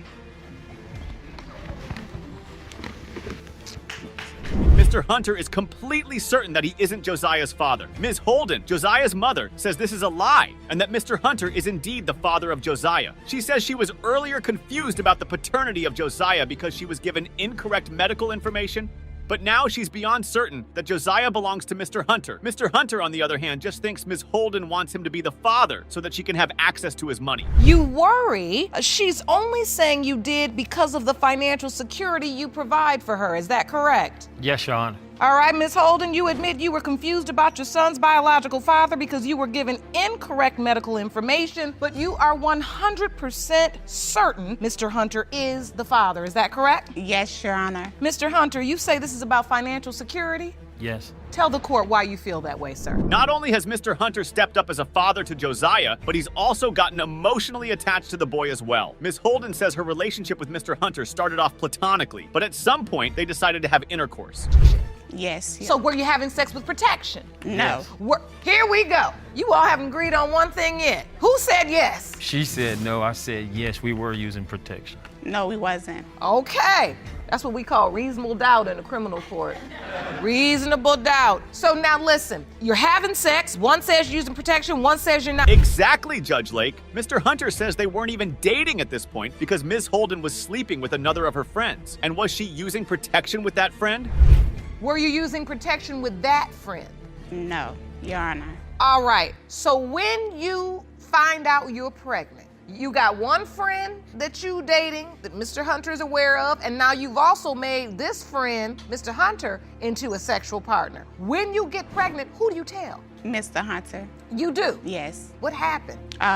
Well, if she isn't using protection with that friend, how does she know that Josiah belongs to Mr. Hunter and not the other friend? Short answer, she doesn't know. Anyway, when Ms. Holden realized she was pregnant, she first told Mr. Hunter about it. At that point, Mr. Hunter assumed that the child was his, but then she told him that there could be another father. I was feeling like, okay, I could be as if like, okay, now you're sleeping with, who knows who you're sleeping with. I've been through other situations in my past to where like now it's like it's a role playing in my head again. Here we go again. Something, the same situation. And it's, when she said she could, it kind of like, it made me feel some type of way. Because you've been through a paternity situation before? Do you know what could make this case worse? What could make Mr. Hunter start completely doubting that this child belongs to him, naming the child after another man? Thankfully, Ms. Holden is a very reasonable person and didn't do anything as crazy as that.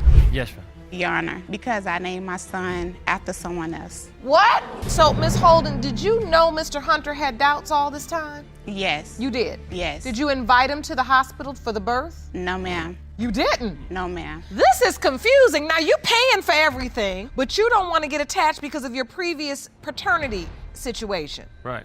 But you're accepting his support, right, Ms. Holden? Right? It's really hard to think of a case more confusing than this one. To make things even more confusing, Mr. Hunter dropped Ms. Holden off at the hospital when she gave birth. He just didn't enter to witness the birth of a baby that could be his. Maybe that's why Ms. Holden named the child after another man anyway. It's rare to see men in paternity court who have the best reasons not to think a child belongs to them. But Mr. Hunter here, I don't think any of us can judge him for thinking that Josiah belongs to another man. However, Ms. Holden has some pretty sensible reasons for doing all that. November the 15th, this is when I slept with Mr. Hunter. I went to the doctor. My first due date they gave me was August 2nd. Okay. And then I went back to the doctor and they gave me August 9th, and I slept with the other man on the 18th of November. So that's just 3 days apart? 3 days apart, yes, ma'am. So when you had the original due date, for you counted back? Yes, that Mr. Hunter was the father. And then she got another date from the doctor that made her believe that the other man, who we can safely assume is James Josiah, was the father as well. But then Josiah was born 3 weeks early, which makes her believe that Mr. Hunter is the father. This is such a complex puzzle that can only be unraveled by the DNA test. So let's see what it says. Mr. Hunter, you are not the father. So very sorry. Sorry. Mr. Hunter, I can see that hurt, and that's not the news I wanted to deliver today. I'm gonna still be in his life.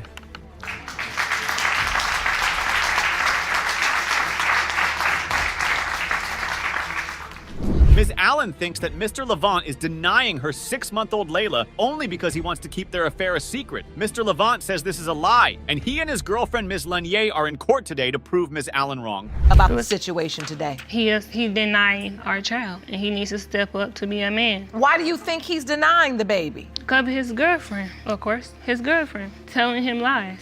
The girlfriend tells him lies? Yes, Your Honor. Like what? No, I don't. Telling him that the baby don't look like him. That baby too light. My baby do not too light. Just because I have to like dark. And he don't want to break up his happy home with his girlfriend. Mr. Levant has been with his girlfriend for a while, and they have 3 children together. He also doesn't deny having intercourse with Miss Allen. He just says he split up with his girlfriend for one night after an argument, and that night he found himself in Miss Allen's bed. It was not one night. We just split up. Your Honor. Like we was going through some stuff. No, it wasn't. And yes, it we was. We had a break for a minute. Yes, it was No, a one-night stand. No, it wasn't. Yes, it was. You just married because I got my baby, so be quiet. You wasn't here. So wait a minute. You tried to break up a happy home because you knew we had 3 kids together for the longest. You've been commenting on my Facebook profile. No, I was there because I was telling you to keep him away from me. No. Okay, so it's clear there's no love lost between these two. It's also clear that Ms. Lanier may be the one telling Mr. Levant not to accept Miss Allen's baby. Ms. Allen, I need to know, did you know Mr. Levant had a girlfriend and 3 children when you were sleeping with him? No. Yes, you did. Was it just a one-night stand? No, it wasn't. You commented on my firstborn child. Like I said, we was together 2010. Y'all never was together. No, yes, we was. Over the phone? Okay, first off, okay, I wasn't talking to you. Okay. So wait a minute, I want to understand the nature of this relationship, It was Ms. a Allen. long-distance relationship. They only talk over the phone. It was a Your long-distance Honor. relationship. So it was a long-distance relationship. You lived in one state, he lived in another? Miss Allen insists that she was in a long-distance relationship with Mr. Levant for 5 years. You heard that right. 5 whole years. Mr. Levant admits that he spoke with Miss Allen for a whole year on the phone, and Miss Lanier says she was aware but told Mr. Levant to stop contacting her. You know what? What all of this tells me is that Mr. Levant's contract wasn't a one-night stand. It was a several-year stand, if there's anything like that. So on this calendar, you claim you were intimate with Mr. Levant on the 27th of December. Yes.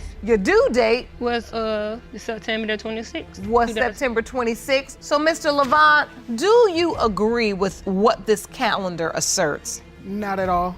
You don't believe that? Not at all. Why not? The dates is wrong. You Okay. text me a letter, a doctor's letter, saying that you was pregnant on the 6th. On the 6th of January? Yes. No, it wasn't. Did you bring that letter? No. That seems like solid evidence to me. If what Miss Allen is saying is correct and she didn't sleep with any other person in that period, then Mr. Levant has to be the father of her child. But we know things aren't always that straightforward in paternity court, don't we? Do you agree with what this calendar asserts? Not at all. You don't believe that? Not at all. Why not? The dates is wrong. You Okay. text me a letter, a doctor's letter, saying that you was pregnant on the 6th. On the 6th of January? Yes. No, it wasn't. Did you bring that letter? No. So, okay, that doesn't negate the fact that you all may have had sex on the 27th of December. Ms. Lanier says that Ms. Allen was having sex with other men at the time, that she slept with Mr. Levant, and she's just doing all of this to break up her home. The man, and Mr. Mitchell was her current boyfriend. She broke up with her boyfriend just to break up my happy home with Mr. Levant. You don't know, so you wasn't there. You are saying that Ms. Allen was intimate with another man somewhere during this timeline. Yes. Can you tell the court where? In the park. It was not at the park. I mean, at what? It was not at the park. You slept with Mr. Mitchell in the park. Like I said, it was not at the park. Now things are getting interesting. And guess what? Mr. Mitchell is also in court today. I'm sure he'll have some very interesting things to say about all of this. Before we get to that, things are getting hot for Mr. Levant as his girlfriend says she will break up with him if the child is proven to be his. Mr. Levant then says he's never accepted Layla as his daughter. However, Ms. Allen has text messages that prove just how much Mr. Levant loves her daughter Layla. Happy Valentine's Day, Lele. Lele. Lele. Daddy loves you. Happy Valentine's Day to you, Carlisha. Then you send a picture of Layla. Layla. And then he says, Mr. Levant says, what's she doing? And then you say, looking around. And then he says, she looking for me, laugh out loud. And then you say, laugh out loud, nah, her sis. And then you respond, Mr. Levant, and I want my daughter. Well, Mr. Levant, 5 minutes ago you said you'd never accepted Layla as your daughter, and now text messages are proving that was nothing but a lie. Hey, Mr. Levant, blink 3 times if you need help. Those text messages are fake. That was not I don't fake. know. That's not me. It wasn't, Your Honor. How the heck do I send That's a not picture me. to myself and text myself? That's his number. So you believe she fabricated all of this? Yes. Okay, so what is the motive here? Now, Ms. Lanier, you say she's trying to break you all up. She's been stalking you, and I mean this with all due respect. But what could be the motive here? Why would Ms. Allen fabricate all these messages? Why would she want to destroy Mr. Levant's life like his girlfriend claims? What could she possibly gain from it? But she'd be so obsessed over you, Mr. Levant. Exactly. I mean it respectfully. I really don't mean it in that way. I really want to know what? If you're just talking to her on the phone and nothing was really happening and you weren't having sex with her, you weren't leading her on except a one-night stand. This is like a movie or something. I mean, one-night stand leads to her wanting to destroy your entire family? Correct. Why? Because she know I'm a good man and I take care of my kids. Really? That's what you're going with? Anyway, let's hear from Mr. Mitchell, Ms. Allen's ex-boyfriend, who Ms. Lanier claims could also be the father of Layla. Her mother, Ms. Allen? Yes, ma'am. You did. Did she ever tell you that you could be Layla's father? No, ma'am. She didn't. No, ma'am. And so, do you believe you are Layla's father? No, ma'am. Mr. Levant, after you heard Mr. Mitchell's testimony, does that change in any way how you feel about Ms. Allen's assertions? No. It doesn't? No. I mean, he's a man of few words, but he was pretty direct. All right then, we've heard from everyone worth hearing from. It's now time to hear from the final authority on the matter, the DNA test. When it comes to 6-month-old Layla Allen, it has been determined by this court, Mr. Levant, you are not the father. Yes! Yes. Allen? He's the only man I slept with, though. Ruthless moments on paternity court. You should apologize regardless. It's not just my fault. You played a part in this too because it was your fault. You were going behind my back, leading them on to believe that. Them on when I knew. You was there when I called him. I knew, and I told you who the father was. You said I had sex with my ex. We did not use protection. Miss Gray, when you look at a man and tell him the baby is not his, I mean, that's a capital D for doubt. The case of Fuller versus Nelson unfolded, a tempest of conflicting claims. Mr. Fuller, a man seeking paternal recognition for 2-year-old Milani, faced the adamant resistance of Miss Nelson, who vehemently denied his paternity. Mr. Fuller, tell me about the relationship you have with little Milani. I got a bond with Milani. She'll bring her hair to me. She'll let her stay the night and everything for about 3 months. Not 3 months. I'm positive. You sure? I'm positive. Have you allowed Milani to spend the night with him? I have allowed her to spend the night. Amidst the austere atmosphere of the courtroom, Judge Lake emerged as a stoic figure presiding over a sea of discordant sentiments. Fuller recounted a narrative of hope and connection, asserting his deep bond with Maloney. Conversely, Nelson, cold and resolute, sought to sever these paternal ties, convinced of a different lineage for her child. Anything that you ask us to do for this baby, we've been there for this baby. You guys have been there as far as now with my financial situation. Other than that, you guys do nothing for my child. Let's get some order. You do nothing for my child. Let's get some order. I don't know why you don't do a thing for all my of a child. sudden, but you never act like this with us. The courtroom, a theater of ruthless revelations echoed with accusations and gasps from a mesmerized audience. The tension escalated as Nelson, unwavering, declared her certainty that Fuller was not the father. The air crackled with a storm that had yet to pass. So, Miss Nelson, did you ever say, I know my mother reached out to you, that was behind my back. You're really not Milani's biological father. Did you ever say that? I did tell them that he was not her father before she was even born. But let me tell you something. This baby is a bond with me and with this boy. Judge Lake, an arbiter of the tempestuous dispute, probed into the intricacies of their relationships, unraveling a tale of breaks, rekindled romance, and the haunting specter of another potential father.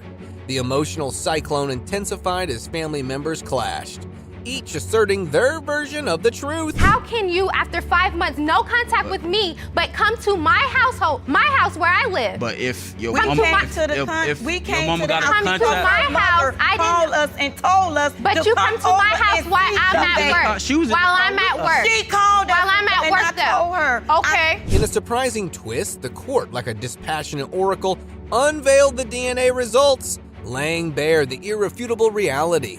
Mr. Fuller, once hopeful, faced the ruthless verdict. He was not the biological father. A seismic wave of anguish surged through the courtroom, leaving shattered hopes and broken connections in its wake. It has been determined by this court. Mr. Fuller, you are not her father. I knew it. Oh, you're gonna take this baby from us. I know it's tough, guys, but relax, please. As emotions surged, Judge Lake sought to mend the irreparable, suggesting counseling for the fractured souls. In the aftermath of this relentless storm, the court proposed a fragile bridge, allowing the Fullers a glimpse into Milani's life, a mere echo of the connection they once believed to be unbreakable. I can't let you walk out of here without at least recognizing I will. the part you did have to play. I did. You did allow them I did. some time with that child that, I mean, they are just heartbroken. I understand more now why you were so hurt. You got two people that really love your baby. In the court of Judge Lake, the case of Morris versus Thorpe emerged like an exciting drama. The tension was palpable as Mr. Morris asserted that he was the father of only one of Miss Thorpe's twins, challenging the paternity of the other. His claim stemmed from a botched home DNA test that he believes separated him from one of the twins, London. So, Mr. Morris, what do you mean you're the father of one twin and not the other? Explain. Exactly how it sounds. Originally, I was believed that both of them was mine. Over time, certain circumstances made me feel like neither were mine. And then after that, different things happened that made me believe just London was. Ms. Thorpe, vehemently opposing Mr. Morris's assertion, contended that he was the father of both twins, Paris and London. The courtroom became a battleground for conflicting narratives, with Mr. Morris seeking to rectify what he perceived as a discrepancy in paternity, and Ms. Thorpe striving to set the record straight. Before anything, we were friends, so I don't even understand why he's even putting me through this. I told Antoine that I wanted to be in a relationship with him, and he turned me down because he was still in love with the mother of his other child. So when that time happened, I got upset and I started messing with another guy. Okay, and this was after you were already intimate with Mr. Morris? Yes, Your Honor. As the proceedings progressed, the tangled relationships and emotional turmoil became apparent. Ms. Thorpe revealed the complexities of her relationship with Mr. Morris, including a period of separation during which she engaged with another man. The revelation added more to the already intricate story, leaving the courtroom and audience in suspense. They just developed that because he's been around since day one. So with him being around so much, they asked was Twan their dad, but I told him no. This is a mess. This is the mess. You know what? It started off messy. The middle was messy. The end is messy. You all should be ashamed. The courtroom saga concluded with DNA test results that delivered a shocking twist. The results revealed that Mr. Morris was not the biological father of either twin, Paris or London. The revelation prompted a range of reactions, with Ms. Thorpe appearing unsurprised, suggesting she might have harbored doubts about Mr. Morris's paternity claims. I want to try to get this man in this courtroom so we can determine once and for all if he is the twins' biological father. And if there is another possibility, maybe in some ways it's good you called him Uncle Twan. You know, maybe in some ways the universe just worked that right on out, because now they just think it's an uncle, then they don't think he's their daddy because he's not. In the aftermath of the revelation, questions about the true biological father surfaced. Ms. Thorpe admitted that the other man she was involved with during her pregnancy was likely the father, despite his subsequent withdrawal from their lives. The court urged a definitive resolution for the twins' sake, emphasizing the importance of establishing their true parentage. So you went with the guy with the best reaction, you went with the guy that was building nurseries, you went with the guy that was going to doctor's appointments, and you went with the guy that was going to support you through this. These twins, they need you to step in and make that call again. They deserve to know who their father is definitively. The courtroom, a stage for human drama, witnesses the Singleton versus Gray saga unfold in a crescendo of accusations, heartbreak, and revelation. The tension is palpable as Mr. Singleton, a man gripped by suspicion, stands before the Honorable Judge Lake. His claim is explosive. Miss Gray, his wife, has concealed the truth about their alleged daughter, Ariana. I got a phone call. We had an argument recently. She got with him. No, actually, you cheated on me, and that's the reason why I went with my ex. Yes, but you went to your ex immediately. No, we wasn't together, so it's not called cheating. So in the beginning of the relationship, there's cheating. Yeah. In a tale as twisted as it is riveting, Mr. Singleton reveals that amid a heated argument, Miss Gray dropped a bombshell. 3-year-old Ariana might not be his biological child.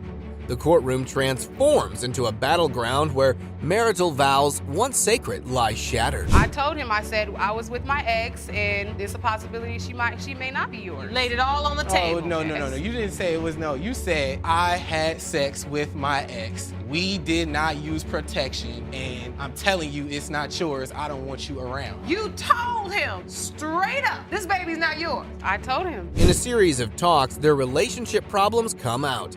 Mr. Singleton, usually calm but really upset, makes a big show of throwing away his wedding ring, showing that trust and promises are broken.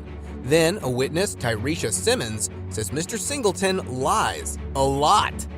The courtroom, once a hopeful place, now feels sad, telling a story of a man different from what people thought. After the marriage, he wants to have a party. Okay, I walk in, nobody's right there. You go to the room, and who do I see laying on their back? A stripper on top of him. No underwears, no bra, all in his face. It's a party, though. I mean, That's not a party.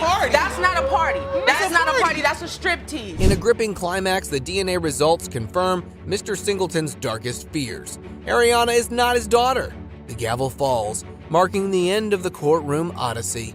The shattered vows, the broken promises, and the ruthless twists in the paternity court become a poignant reminder of the human capacity for deception and the heart's resilience in the face of shattered love. You all have done your tit for tat. You have done your dirt. This mess you all have created. And there's a 3-year-old little girl who now won't have the man that she knows as father. She doesn't know anything about all this. So I'm here to speak for her. You said you liked thugs. He let you down. He wasn't different. You're allowing men to get you off your game. In the case of Burns versus Powell Jones, the complexity of this tangled relationship was demonstrated as Mr. Powell accused his wife, Miss Burns, of infidelity, with the man standing next to her, Mr. Jones.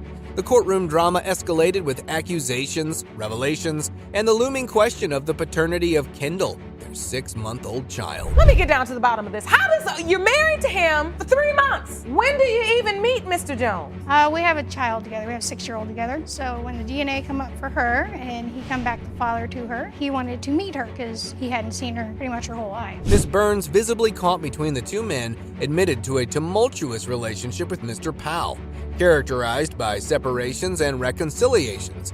Mr. Powell, deeply hurt, recounted the turbulent course of their marriage, with Miss Burns leaving him multiple times, only to return. Every time that we would get into an argument, she would leave me and go be with another person. And then if she got upset with that person, she would do the exact same thing, come back to me and sleep with me. Now, how long did this go on for? For about a year. You married her during this time, and you continually take her back. That's right. The revelation of Kendall's paternity added another layer of complexity. Miss Burns acknowledged the uncertainties surrounding Kendall's biological father, pointing to a DNA test involving Mr. Jones and another man listed on the birth certificate. She told me that her and Mr. Powell were actually getting divorced. She didn't want anything to do with him. Where did you tell your husband you were? We were not getting divorced. We were happy. He was happy. If this is happy, I don't want to see sad. Mr. Powell, what were you thinking? I didn't know what to think. I called her the second day after she had left, and she straight out admits to me. In the courtroom, emotions ran high as Judge Lake, an authoritative figure, intervened with cross-examinations and proposed DNA testing to settle the paternity dispute. The peak of suspense hit when Miss Burns admitted to cheating on Mr. Powell, manipulating both men.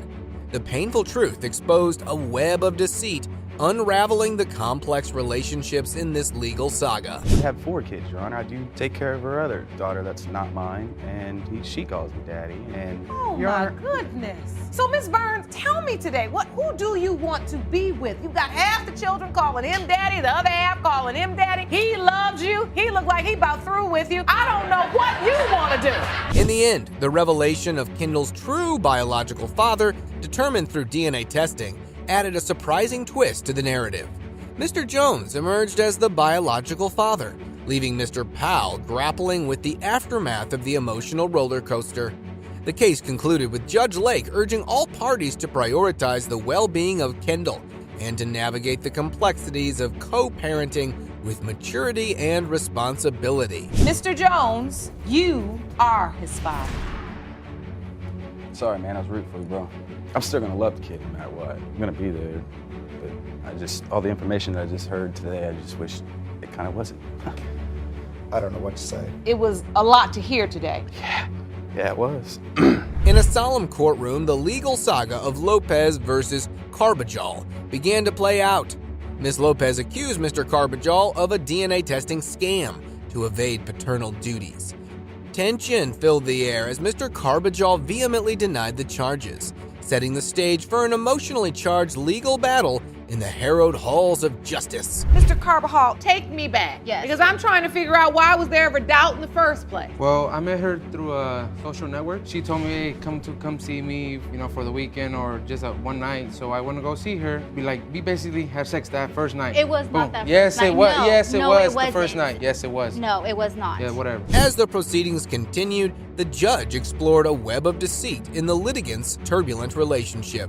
It began with a chance meeting on social media, but paternity doubts arose from a suspicious photo resembling the daughter. Disputes over birth certificates and physical differences unfolded, weaving a complex tapestry of relational discord in the proceedings. What made you doubt? The picture? No, there was another man. There that was not another man. She showed my sister Miriam. He was a friend picture of mine. a guy, and my sister took picture of her phone. He was a because friend of that mine, guy Your Honor. looked exactly like.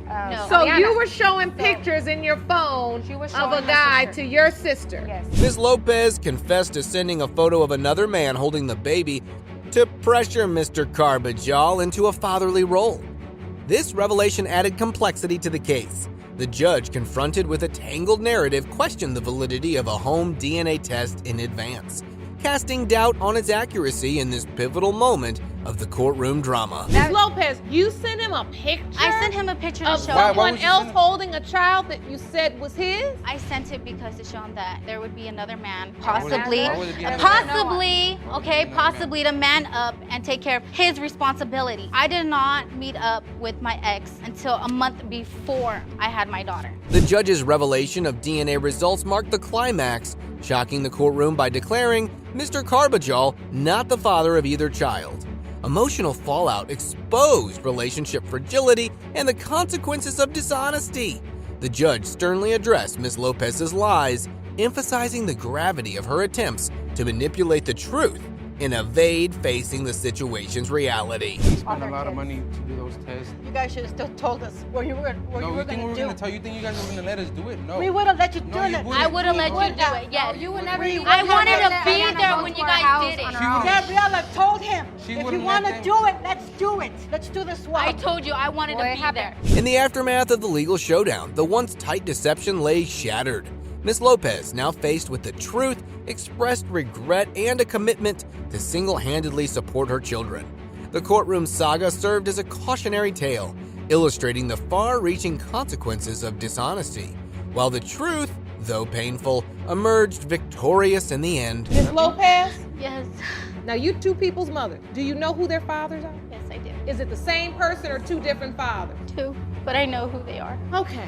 I don't even know if you're telling the truth right now. No, Because only you know the truth. And I will leave you with this cautionary tale. What I do know is she used to take my condoms off to the bathroom, and then you know I wasn't there. So when they went there, I didn't get the paperwork, I didn't make the court date. Yes, you just smashed me. She sent the court reporter, whoever serves papers, to my parents' home. There are good fathers, and there are the absolute worst fathers. In this situation, Mr. Macon got himself tied up in a really messy situation with two different women. The plaintiff was furious because he got her pregnant while in a relationship with his girlfriend. To make things even worse, their kids are named after the same man. Here's how it all began. Ms. Puckett, you claim the defendant, Stephen Macon, fathered your child while in a relationship with his current girlfriend, Ms. Glover. Yes, Your Honor. You claim you can prove he got you pregnant at the same time, and now you both have 2-year-old children named Stephen Macon Jr. Yes, Your Honor. Judging from his smile, you can tell he has a large role in the messy situation. Going down memory lane, Ms. Puckett could remember how their relationship kicked off. While Mr. Macon denied ever having a relationship with her, she claimed they were in love and he was treating her well. What she didn't know was that he had a girlfriend.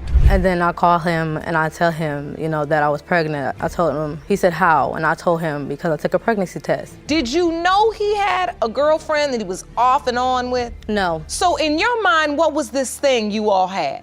Well, we was dating. He was treating me real good. He buy me stuff. He gave me money when I needed it. From the evidence, he sure looks very excited about the baby. So why then is he denying that he isn't the father of the child? In his defense, Mr. Macon claimed he knew for a fact that the baby wasn't his, and she used to sleep around with different people. When asked if he had any proof to back up his accusations, here's what he said. It's not my child. No, she was sleeping around with a whole lot of people. I know it for. Do you have any proof of that? Did you bring the court anything? Did you hear anything? Did you talk to someone? Did you see her? Did you catch her? Yeah, my own friends, they used to spend the night over there. Like, it wasn't nothing. Your friends used to spend the night over her house? Like That's a lie, Your Honor. As you can see, all he was saying was a bunch of mambo jumbo, which was almost irrelevant to his situation. Even Judge Lauren couldn't hide her confusion, and after that situation, Ms. Puckett dropped a truth bomb in the courtroom, claiming that Mr. Macon sold her a dream of having a family with her if the baby turned out to be his. Saying that if it was his, that we all was gonna move in together. Oh, Yes, out of here with he that, said man. me, her baby, and my kids, we all gonna move in together if it was his. Then he sent me another one, said if it was his, it come out to be his, and we was gonna make love to the. Well, Ms. Puckett wasn't lying about that. He actually did send the message. Jump right to the day when Ms. Puckett gave birth to the child. She claimed Mr. Macon was present at the hospital and even played with the child. But when it came to giving the child a name, here's what happened. He came in, and he was looking at the baby, playing with my son, and then so he said, so what you naming him? I said, I'm naming him after my brother. I said, because that's what my grandma wanted me to do. No, you're not naming him that. You're not naming him that. You name him Steve. So he said, call the nurse. So I buzzed the nurse. Can Mr. Macon be truthful about anything that comes out of his mouth? How do you look at a child and just assume the baby can't be yours? That's crazy. Mr. Macon was denied ever signing the birth certificate of the child when the Bobby was born. Hold up, Miss Puckett had proof showing where he actually signed the birth certificate. Certificate of live birth, child's name, Stephen Terrence Macon Jr., father, co-parents, current legal name, Stephen Terrence Macon. Is that you, sir? No, I ain't saying that. No. This court understands that sometimes we get a little less than the truth. With the way this is going, Judge Lauren is going to get only 2 answers from Mr. Macon. No, and the baby isn't mine. Even with his name boldly written on the birth certificate, he was still denying the child. Finally, Judge Lauren asked to hear his girlfriend, and here's what she had to tell the judge. Saying that she didn't know about me, let me tell you, I was at work. I worked at a gas station, minding my own business. She sent some of her little friends up in there. I guess she heard my name but didn't know exactly who I was. I go home, I talk to him, I'm like, who is this precious girl that these folks came up to my job asking me about? He's like, oh, I don't know.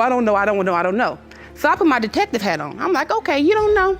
Let me find out. So I'm minding my own business. Steve's phone is ringing. Now that's one big-ass revelation. So the 2 baby mamas knew each other all this while. Getting the truth out of these guys is starting to look like a Mission Impossible movie. But Mr. Macon's girlfriend just wouldn't give Ms. Puckett a break. She claimed Ms. Puckett was stupid for falling in love with her boyfriend. Tattoo on me. You got 5 kids, but 3 weeks later you go get a man tattooed on your back. Miss Glover, she wouldn't have been prompted to fall in love enough to do something as silly as put his name on the back of her neck if he wasn't with her. I mean, he can be with her all you want to be, but Well, it's time we brought the cartoons down on this plot twist, wouldn't you say? It was time to find out the truth and know if the craziness was all worth it. The moment of truth is here, people. Brace yourselves for the results. Mr. Macon Sr., you are his father. You know what? You sent her that text message talking about some that's your baby, that y'all gonna have sex on into the sunlight. Well, sunlight time, baby. I'll holler at you. Miss Puckett. As far as the stories of ruthless fathers go, this has to be one of the worst. After being in a 6-year relationship and having 5 kids for the defendant, Ms. Thomas is in court with the hopes of winning the defendant back, even after he cheated on her. Ms. Thomas began her case like this. Miss Thomas, you claim you spent 6 years in a relationship with the defendant, Mr. Taylor, and gave him 5 beautiful children. In return, he cheated on you and is now questioning the paternity of your youngest child, 8-month-old Jakai. You are here to prove paternity and win him back, is that correct? Yes, Your Honor. She's trying to win a married man back? There has to be more to the story. She claimed the reason he wanted to deny the baby was that he got married to someone else. But Mr. Nelson had something totally different to tell the judge. He claimed their relationship was amazing in the beginning until Ms. Thomas started to sleep around. Is that true, Mr. Nelson? No, it's not, Your Honor. It was good in the beginning when we first started having children. And then after that, it's like me and her started like both doing our own little thing. And we was already about to split, but she ended up getting pregnant. But at that time, she was already messing around with other guys. So I didn't know what to believe. It was rocky, but I was not sleeping with different men. Mr. Nelson was the only one that I was sleeping with at the time. Seems like a lot was going on in their relationship before it came to an end. What hurt Ms. Thomas the most was the fact that she was putting a lot of effort into trying to make the relationship work, but all Mr. Nelson did was to cheat on her. So, Miss Thomas, why put up with that? We went through hard times. Like, why wouldn't you want to make something like that work with somebody you had all these years with, all these kids with, and you just want to... That's why I don't even know the chat, like, man. He gave up the relationship. I wish it was that easy for me during them times to just throw it away. It was easy. I asked her, Your Honor, I said, are you gonna leave this guy alone? She said no.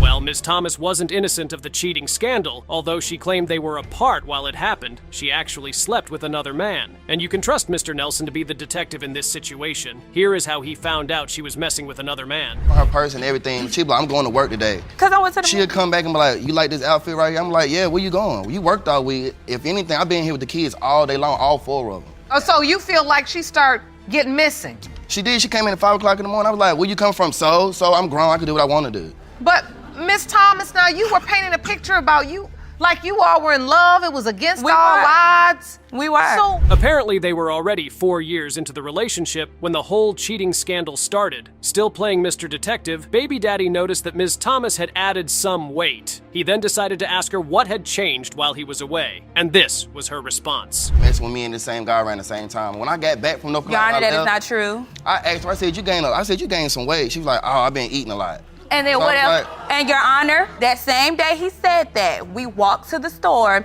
and I took 2 pregnancy tests in front of him and then they ended up negative. So I was not pregnant.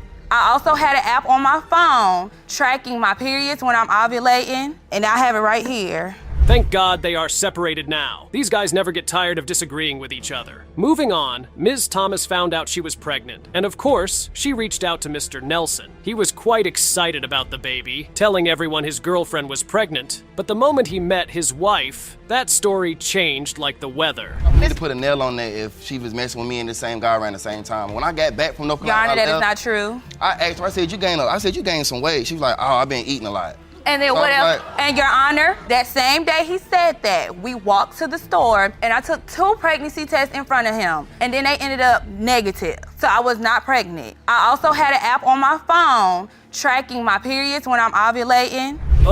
That apology didn't feel like it came from the heart. Maybe his only reason for saying sorry is that he got caught. Who knows? In light of that, the judge asked her to give her side of the story about how she caught him sleeping with Ms. Thomas. I guess the first day or so that she had showed up in Greensboro. All I know is I saw her demeanor when she came around, and she was kind of like high-stepping. I'm like, okay, this is a person that's supposedly supposed to be so hurt. Like, why is she grinning? And then I saw his demeanor, and he looked guilty. So I put 2 and 2 together. You know, something's not right. Why is she extra happy and he's looking crazy? Because we were still sleeping around. Yeah, because they had slept. Looks like his wife must really love him to forgive something like that. If I were in her shoes, it was going to take heaven for me to forgive his cheating ass. Both women got into a heated argument, and the judge decided it was scolding time. Here's how she addressed the both of them. Okay, so look, let's clear the air. Neither one of you are on a step higher than the other. Because you may now be his wife, but that's the mother of all his children and maybe another one. You all both look miserable.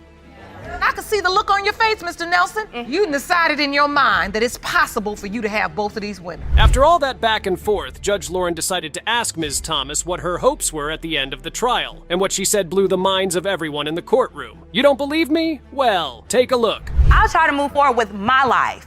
He texts me, he calls me and tells me how much he misses me and wants to be with me. It's not the other way around, and I have messages. Your Honor, all right. And if he wants to be with me— Did you bring the messages to court with you? Yes, Your Honor. These messages are dated from 3 weeks ago. Boy, that came as a shock to his wife. It looks like she might curb her forgiving nature because her husband just keeps breaking her heart. I think we've seen enough of Mr. Nelson's lies and deception. Let's see what the results hold. Mr. Nelson, you are the father. It's number 5. I met him and he already had, 4 kids with her. So what's one more? I'll tell you what one more is. One more means this isn't over.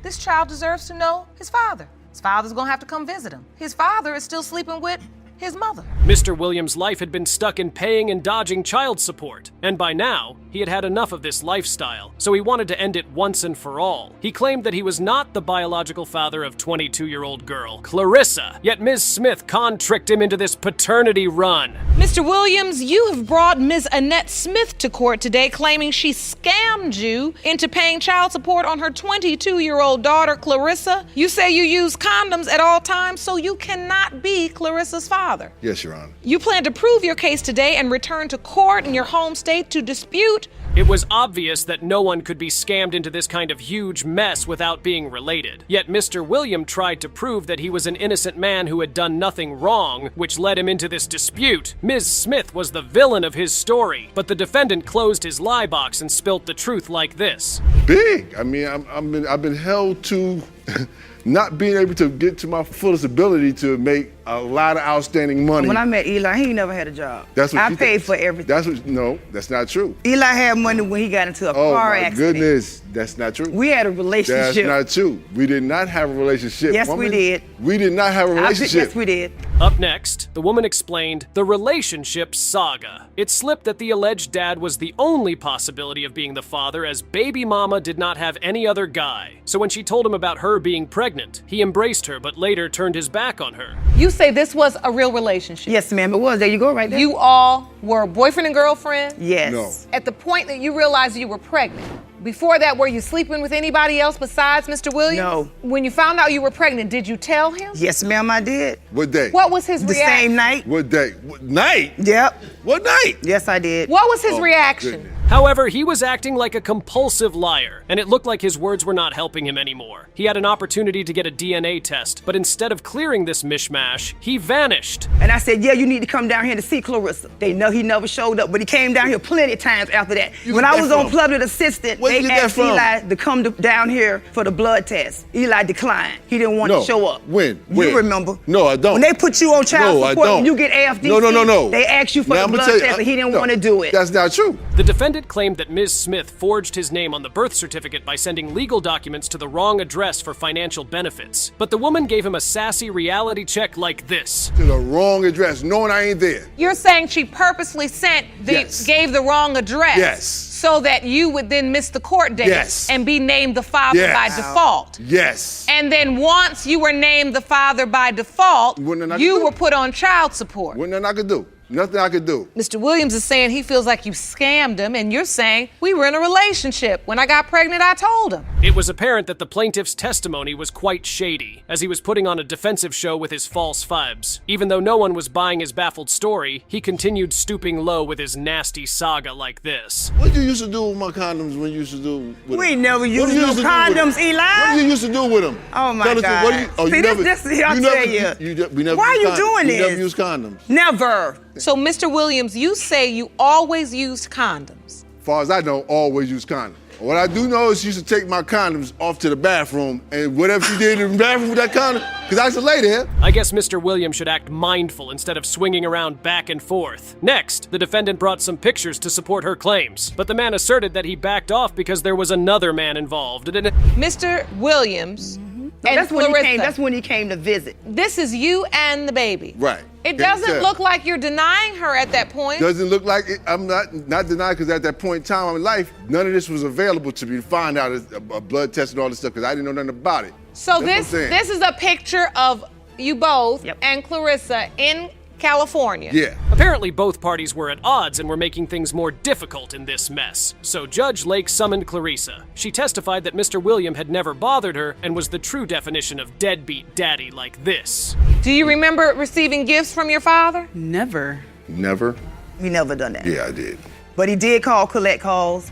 Collect calls? Yes, you did. Oh, my goodness. Stop. And I accepted them. Stop. Because you wanted your daughter? Definitely, and I still do. You just want her to know her father? Yes, ma'am, because he is missing out on so much. She made her own music, her own game video. She's a 3.9. Nevertheless, the young girl told the court that his alleged dad had missed out on so many things, and she wanted to have a father figure and fatherly bond in her life, but he had never thought of being there for her in her 22 years of life. Wanted to explore just to have fun with a dad right beside me all the time. Someone to support me. You were never there. I wish you were. We could have had some fun. But no, you weren't never there. You stopped calling me. And that really hurt. I can see that in your eyes. It hurts me. My mom say it. tell me these stories about how much you two had so much fun. Their back and forth dispute was not helping, and the plaintiff's crazy acting was sparking more turmoil in this conflict. The only way to know the truth was to reveal whatever DNA envelope was hiding. Mr. Williams, you are her father. I'm sorry. I'm sorry. I'm sorry. Well, I'm so happy for you. Mr. Williams? Yes. How does it feel to finally know for sure? Feels better than not knowing. This was, in fact, your biological child all along. It was very hard to tell if Ms. Spruill and Mr. Dixon had a beautiful relationship, or if it was just a friends with benefits kind of thing. Ms. Spruill was furious that she had to come to court to prove that Mr. Dixon was the father of her 13-month-old child, when she knew for a fact that there was no other person who could be tagged as the father of the child. Ms. Spruill, you are furious that you had to file a paternity case against the defendant, Mr. Dixon, due to his denial of your daughter, Skya. You say you know the exact night you conceived, and he is her father. Yes, Your Honor. Mr. Dixon started by listing and explaining his doubts about why the child could definitely not be his. He brought in an exhibit to paint a vivid picture of the doubts that had been stored up in his head. He sure wasn't here to joke around because he was ready to fight Ms. Spruill to the end. We're so excited about our newest family member, Skya. So she goes around showing pictures and, excited about it, showing to our coworkers, her bosses and everything. Except for one particular coworker comes out of the blue and was like, whoa, wait a minute, pause. No, that's not his baby, that's my brother's baby. Like, whoa, wait a minute. Why would this girl come out of the blue and claims that this is her brother's baby just like this? So I have my doubts that this is my child. Mr. Dixon had proof to back up his claim. Apparently, Ms. Spruill wasn't being a faithful partner during their relationship. He said she had 2 different phones she used for 2 different purposes. The first phone was to post everything about herself on Facebook, and the other phone was to talk to other men whom she happened to be intimate with. Well, at least so he claimed. Kamaya has 2 phones. She had one phone that she used to be on the internet, and she posts her whole entire life on Facebook. She has another phone where she texts and calls. She plays like she's 2 people on Facebook. He has that number. He's not allowed to have my main number. We have no communication because, like I said, he's not allowed to have your main number, and he's the father of your child. We're gonna go to why he can't have my main number. Now Mr. Dixon had time to defend himself since he claimed he wasn't the father of the child. It was Ms. Spruill's turn to speak up, and she had some truths to let out of her chest. Mr. Dixon was not loyal at all. While he claimed to be away for work purposes, he got himself another baby with a different woman. Our daughter, it wasn't even 7 months. Mr. Dixon had a whole nother child while he was still with me. He was still with me. So what was he doing in Alabama? Making babies. Yeah, he was doing in some work. He put in a lot of work. Mr. Dixon. And not only that, once he gets down to Alabama, my daughter was all over his Facebook. How can you claim a baby when the baby first came into the world, only to then turn your back and deny its existence? Mrs. Spruill was furious because when she initially gave birth to the child, Mr. Dixon claimed the child and was present from the time of birth. When his other baby mama found out about the child, he stopped showing care and started to deny the baby. He was claiming her. He was saying, my baby girl is in the world. He was there my entire pregnancy. He was. He is the one who told me I was pregnant. He said I was pregnant because he's throwing up everywhere. He said I was pregnant. Because he was throwing up. He was throwing up. Your Honor, let me tell you about that, Your Honor, about that. I had a hangover. Before she gave birth to the baby, everyone thought she was lying about being pregnant. Apparently, Mr. Dixon had been selling a different story to those around him. Moving on, everyone found out she was pregnant, and Mr. Dixon had some explaining to do since he was the one who had been spreading the lies. Oh, everybody found out that I was pregnant. Everybody knew I was pregnant by then. Because at first, they were saying I was lying about being pregnant because Mr. Dixon kept telling them I wasn't. Even though he went to the appointment. All she do is lie. You don't know what to You believe. went with me. How did I lie? You don't know what to believe. So did you go with me to the appointment? Did you? Was you there when they said I was pregnant? No, I wasn't there when they Oh, you wasn't came there? back with the results. Oh, and didn't they tell you to come to the back? So we didn't go to the back and talk to that nice lady. I was never there. Mr. Dixon made attempts to be present in the child's life, but Ms. Spruill was not very welcoming. He approached her with the idea of wanting to change the baby's name to his, but she didn't agree. She was too upset that he hadn't been around for so long, so she wasn't going to let him put his name on the birth certificate. As well as being willing to execute the birth certificate, why not be cooperative instead of combative? Because the day we were supposed to go get it changed, Mr. Dixon ran right back off to Alabama. Lies. Oh, We you had did? plenty of time. I didn't leave. You I were didn't there leave for till- a week. You was there the first week of her life, Mr. Dixon. I didn't leave back to Alabama until a month later. We had plenty of time to change his name. I done talked to her constantly every day. Let's go get this baby name changed. I got the money. Let's go. The courtroom had seen enough of Mr. Dixon and Ms. Spruill's drama about who the biological father of the baby was. It was finally time to reveal the truth and put an end to the endless argument they both didn't want to stop. Mr. Dixon, you are the father. You are her father. Thank you. You feel relieved, Miss Spruill? I do. How do you feel, Mr. Dixon? I'm excited. I have a beautiful baby girl. I'm gonna be the best father I can, and I'm just glad the truth is out. That's what I wanted to hear. At this point, what we have to do is figure out how to move forward.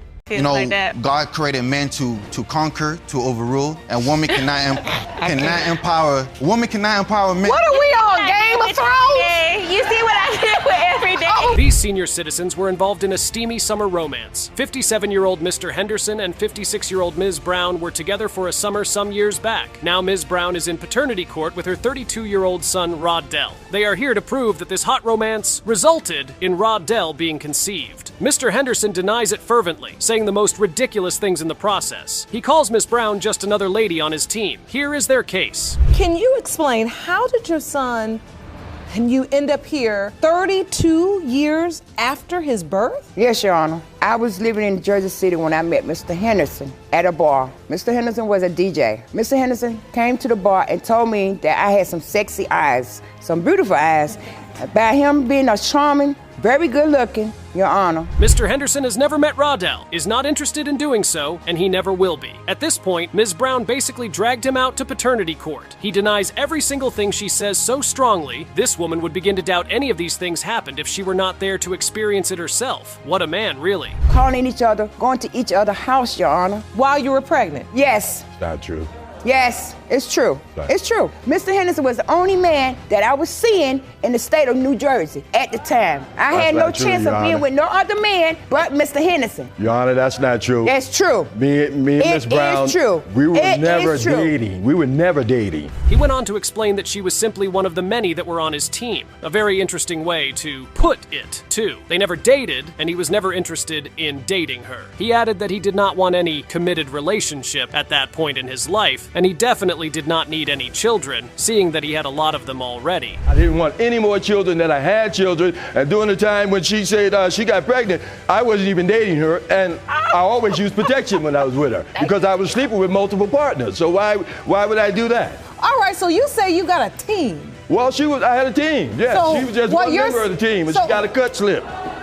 She knew about it. She knew I had a lot of females. What you're saying is... Oh, so she did know what she was getting herself into. Isn't that just something? Couple of the year, these two. If you think you've heard the most ridiculous part of this case, you haven't seen anything yet. Here is how Mr. Dream Man Henderson found out that Ms. Brown was pregnant. Or did you even know? Well, I actually found out because one day I was outside the club. I was walking down the street and I seen her sister. She said to me, "You know, Linda's pregnant." I said, "If so, it ain't my baby," because I had cut her off the team a long time ago. Why he said So I don't know how she gonna say it's my baby. But then she told me. That he wanted them to take care of his. Judge Lake really does get her fair share of ridiculousness. These two lost contact for 32 years, came back to paternity court and are getting down to scream at one another like they're back in time 32 years ago. After they both came to a conclusion that he indeed saw Roddell as a baby and cut his hair too, Mr. Henderson began to insist once again that he was using protection, and Roddell is not his biological son. Your Honor, one thing I have to say is, like, my grandmother raised me. I mean, like, I made different, you know what I'm saying, choices in my life that led to me joining gangs because I ain't have no father in my life. And it hurt. You know what I'm saying? My mom, she was there, but she wasn't in the house like she was supposed to. So if I would have had a father in my life teaching me, like, to do things, I wouldn't have made them choices in my life. Like, I could have been in the NBA. Finally, the spotlight moves from the couple of the year to Roddell. He adds that his potential father has the same interests as he does, and they love the same things. Mr. Henderson used to DJ and dance as a teenager. Roddell is currently very music inclined and goes to various states to do his music and dance gigs. Well, is this a sign? Only the paternity results can truly tell. So in this picture, you're about the same age that Mr. Brown is now. Right. All right. Do y'all see this, Emma? Come on now. Good looking son like this. He is a good-looking young man. I just never saw him before. Yeah, but you saw him at the age of 2. Well, if you'd have stayed where you were supposed to stay, we would know. I wasn't and he supposed would have to been in stay my in Jersey life. City. See, I blame her, Your Honor, also Your Honor, I could for not taking live the in child Jersey. down All right. south. Now, Mr. Henderson seems more receptive to the thought of Raydell being his child. He says he reached out to him on the phone and they had conversations about everything. He went on to accuse Mrs. Henderson of lying to Raydell, claiming that she said he didn't want anything to do with him. This man literally said all of that by himself at paternity court, though. He literally did. What a guy. Results are out, and here is the verdict. Mr. Henderson, you are not his father. Oh, no! I told you. Oh, no. Oh, no. Oh, Lord. Oh, no. I'm not going to feel, I don't feel no remorse. I'm sorry that I thought you were the father because y'all look so much alike. I understand. Miss Brown. Yes, Your Honor. Do you know what I went through? Mr. Lacey abandoned his son for years up until he turned 25, while Ms. Touré is determined to prove that Mr. Lacey is Trevon's biological father. Accusing him of avoiding his responsibilities and leaving her son without a father figure, Mr. Lacey strongly denies paternity. He adamantly refuses to accept a child he believes is not his own. Tension is high in Judge Lake's court. Did you sign the birth certificate? No, Your Honor. Yes, he did, Your Honor. Your Honor, I could not Your have Honor, I signed got proof today that he did sign the birth certificate and his name is on my son's I'd like birth to see that proof. Jerome? Your Honor, I could not have signed the birth certificate. I was not, I was incarcerated at the time Trayvon was born. Thank you. So this birth certificate, child's name, Trayvon Lacey's father's name, Larry Lacey. How ridiculous is that? So, basically, she put his name on the birth certificate without asking him first. If he wasn't there to sign it when Trevon was born, why would his name be on it? And here's where it gets juicy. He only found out about this 3 months after Trevon was born. This whole paternity mess, it went down around the same time in Trevon's life. Well, I received a court paper to go to the state of Ohio child support court, and me and Miss Touré, we did both appear at the child support court. When I walked into the court, the judge, he looked at me and said, "That's your son, you know, you have nothing to say." Now, it seems like he is being forced to take care of the boy. Ms. Touré denies all of it, but there's no proof to back her up. Then Judge Lake brings up child support payments from the court, and things start to get interesting. We went forth with the child support case. You don't remember any of that happening? No, ma'am. Yes, that's not the way I remembered it happening, Your Honor. But he's on the birth certificate. He is. So he is the legal father. Yes. As far And as his she's court saying. papers say he's paying child support. Yes. You paying and child support? I have proof that, Your Honor. Damn, what a man. Despite all the accusations flying her way from Mr. Lacey, Ms. Touré still has something significant to address. But Your Honor, I want to put this to bed. I'm tired of reliving this. You know, okay, I made a mistake. It wasn't even a mistake. I was just living on my own. He just keep throwing his man in my face over and making my son feel bad. I'm ready to put it to bed. That's what I want to do and get on with our life. Right. Your Honor, my intention is not to make Trayvon feel bad. The man insists that his goal isn't to hurt Ms. Touré or Trevon, but just for one thing, which is to uncover the truth. Now, we get to look into their relationship history and how exactly these two crossed paths. Things are about to get even more wild. I was on the city bus and she was on the city bus, and she had her oldest son to walk up to me and give me a piece of paper with a phone number on it, okay? So when I looked at the phone number, I wondered who is this? So I turn around and I'm watching where the, child goes. Oh, Ms. Touré sure is an intentional woman. So, they met as two people that knew what they wanted and they decided to stick to that. Ms. Touré wasn't finished. She kept going. Your Honor, yes, I do remember meeting Mr. Lacey. And partially that is true.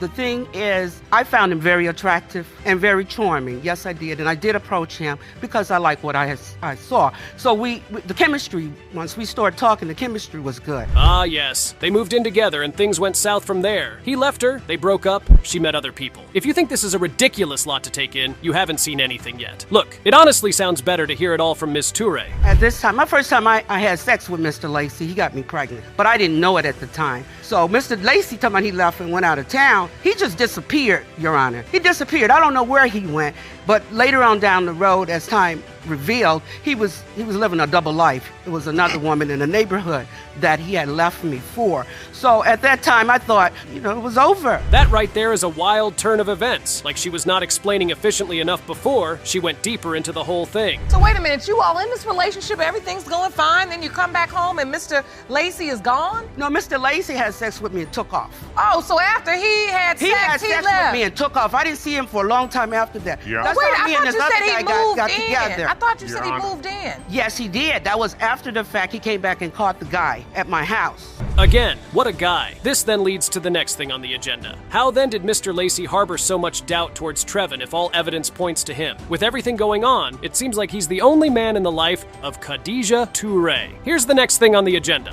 When I came back into town, I knock on the door, and the door opened. Well, I see my pajamas. My pajamas. Miss That is Toure not true. has on the pajama top. That is not true to me. The gentleman has on the pajama bottom. Your pajamas. My pajamas. I didn't argue. I didn't fuss. I didn't create no drama. I didn't fight. I didn't do anything. I turned around. I tell my cousin, I said, come on, let's go. Who would have thought? This is one funny story. About 2-3 weeks after Mr. Lacey left, Ms. Toure moved on, and she moved on properly. To be fair, it did seem like Mr. Lacey had already moved on as well till he showed up. But he did have you his had own on the blue clothes pajama on. top. And I had my clothes on. No, you did Okay, not. so pajamas or no pajamas? Were you intimate with this guy? You said it's your new friend. I was intimate, yes. But I just moved in town. I got my new apartment. I was feeling all grown in my apartment, doing grown stuff in my grown You apartment. sure were. You Yes, sure I was. were. That explains it. All of Mr. Lacey's doubts from the very beginning. As it would turn out, he knew something we didn't know about this very grown woman in her grown apartment. Additionally, Ms. Toure did not find out about the pregnancy soon after the pajamas encounter. You've managed to pay that $37,000 down to almost $5,000. Yes, ma'am. Okay, so you getting it done. And the only thing that Miss Toure have told me is this, because I asked her about the other gentleman. And she told me that she went to the other gentleman and she spoke to that gentleman, and the gentleman told her, no, Trayvon is not his child because he do not look like any of his other children. And Miss Toure accepted that. It just keeps getting better and better. Usually DNA tests are done, but as it turns out, a simple look at the baby in question will do. Now, at that time, he told me that I was like 12 to 14 weeks already into my pregnancy. Really? And he was the only man I had sex in that time frame. Because I didn't know nobody else. Pregnant, and we had only been together for no more than a month. Trayvon be my child. Mr. Lacey is not backing down, as he's asking the important questions. Khadijah Toure, on the other hand, does not have so much to say on the topic anymore. Because DNA gonna tell you it's your child. We were just having sex. Well, I get that. Unprotected, I guess. Of Yes, course. ma'am. So, Rubber in hand and peels another one. It just happened that way. so how soon after that? Judge Lake took it right out of all our mouths. What a case. Just right after the judge says everything we're thinking about Miss Toure. Did you transition to pajama guy? Yeah, maybe about 2 or 3 weeks. About 2 or 3 I already weeks. had eyes on him, but I ran into Larry, and I started talking to him. Miss Toure, you was on team too much back then. What? You was on team too much back then. I You was had team eyes too on much. one. We live in. Finally, the spotlight leaves Ms. Toure and Mr. Lacey and gets on to place Trayvon Lacey as the center of our attention. He starts by letting us know that he has a few words for his mother, in particular. Trayvon, I haven't heard from you yet. You've been very quiet listening to this testimony, and I know some of it's probably difficult, son. Do you have something you'd like to say to the court? Yes, I want to start off by saying my mom, she was, an excellent mother. She raised 3 boys by herself, all at different ages. In a wild turn, we get a crazy plot twist. Now, we don't know who to trust and whose words to take as truth. Turns out that Trayvon has 3 children of his own. He adds that he would love for his children to know who their grandfather is, saying that the same way he would want his father in his life, he would want him in his children's life as well. Finally, the results are out. Mr. Lacey, you are the father. Thank you, Your Honor. I told you. I told you. Now stand up. Give my son his respect. Give him his father. Give him his father. Hug your daddy. Khadijah Toure had all that to say. Trayvon Lacey was totally emotional, happy, and saying that the DNA results were finally out. With Mr. Lacey, on the other hand, here's what he had to say. How does it feel, Trayvon? It's exhilarating. I want to thank you for bringing out these results, and hopefully that we can move forward with our lives. I have nothing to say. And I don't like it. And you know why he got robbed? Because of that chapter you left out. You're right. We're in paternity court, but some days it's maternity court too. Because it is both parents. Imagine your boyfriend tells you when you're pregnant without using a test kit. And not just that, but he knows because he keeps a calendar of your monthly cycle. He then brings that to court as evidence for a case. This is the case between Ms. Cowart and Mr. James at the paternity court today. These two met in their apartment building, and after a bit of a drag, things started getting steamy pretty fast. Ms. Cowart got pregnant soon enough, and then Mr. James accused her of cheating on him. Back to Mr. James, the calendar keeper, he kept tabs on Ms. He really knows how to get down and about. He went on to show the court various calendars spanning Ms. Cowart's monthly cycle. Her was how he linked the calendars to figure out that she was cheating on him. He felt like something was just not right, and he followed. Ms. Cowart went on to accuse him of omitting some dates from his calendar to favor his accusations. He denied all her accusations. Mr. James claims to be a thorough man, saying that for a man that keeps a calendar, he would definitely remember if there was anything to be left out. So what happens during the pregnancy? Are you participating? Well, once we found out she was pregnant, I already pretty much told her that I was going to take a DNA before I put my name on the birth certificate, because of the simple fact is I need the DNA. Oh, okay, Mr. James. A grocery store visit is not very important, is it? However, keeping a calendar with the monthly cycles of all the women you are ever intimate with is completely okay. It's interesting to ask about how he got access to all of this information. Did he simply ask them, or he went around critically observing, regardless of the fact that they were having unprotected intimacy? That has to be one of the most ridiculous things, like both parties are getting jealous. After Miss Cowart gave birth to her baby, Taj, Mr. James looked at him once, painted him as the spitting image of his mother, and he stated that his doubts about the baby's paternity began to increase. All this because the baby looked like his mom and not him. It appears that Mr. James needs someone to tell him that babies are made by two people, and Mr. Silva believes men like him are free to sleep around with whatever woman they feel like, and he's serious about it. Ms. Reeves brought him to paternity court to prove that he is the biological father of 7-month-old baby Legend. Ms. Reeves states that the paternity mess has really affected her life and relationships. Explain to the court how this paternity doubt has affected your relationship. Well, it's affected everything in my life. We've been on and off for about 3 years. Right now, every single time I turn around, it's always, oh, are you sure that he's my baby? Are you sure that he's my baby? Yes, I'm 100% sure. That's true anyway. It's wild to imagine that question popping up at every corner. She added that Mr. Silva is a good guy, one statement that is super hard to believe, and that she'd prefer to continue their relationship without so many arguments. When Mr. Silva was asked why he has so many doubts, here is what Mufasa had to say. I just don't trust her, Your Honor. I feel like she's tricking me into believing that I'm Legend's father. I grew up loving women, loving sex. You grew up loving sex? To me, I always felt like it was okay for men to go out, have sex, and, cheat, come home to their family. And women can't go out, have sex, and, come home, and especially with a baby, trying to say that I'm his father. Oh, what an utterly ridiculous and immature thing to say. Mrs. Reeves told the court that he basically says this because he wanted to cheat on her. So, basically, his distrust stems from a want to project his own unfaithfulness onto her. What a guy. That's not all. He surprised the court with something even more ridiculous. Not been faithful. You basically said in so many words that you believe it's okay for men to go outside of the relationship to cheat, but not okay for women to do the same. Yes, Your Honor. You aren't the only man that feels like that. Well, Your Honor, I feel like, God created men to conquer, to overrule, and women cannot empower. Women cannot empower men. What are we on, Game of Thrones? Well, okay, Dito Thraki Warrior. He went on to add that he was uncomfortable with the way Ms. Reeves changed her phone password after he confronted her without proof for talking to her ex. All of this while Ms. Reeves' phone is blowing up with texts from various women about our boyfriend. Oh, the nerve from this man. After much ado, the verdict is out and results are ready. Mr. Silva, you are the father. You are the father. That's all I needed to know, Your Honor. Now, I'm sorry, and, I did have my doubt with Legend, but I know that he's my son, and I would truly, fully love him. And I want us to move on in our relationship, because I love you. I love you too. That was beautiful. And she needed to hear that, and I hope you receive it, but also receive this.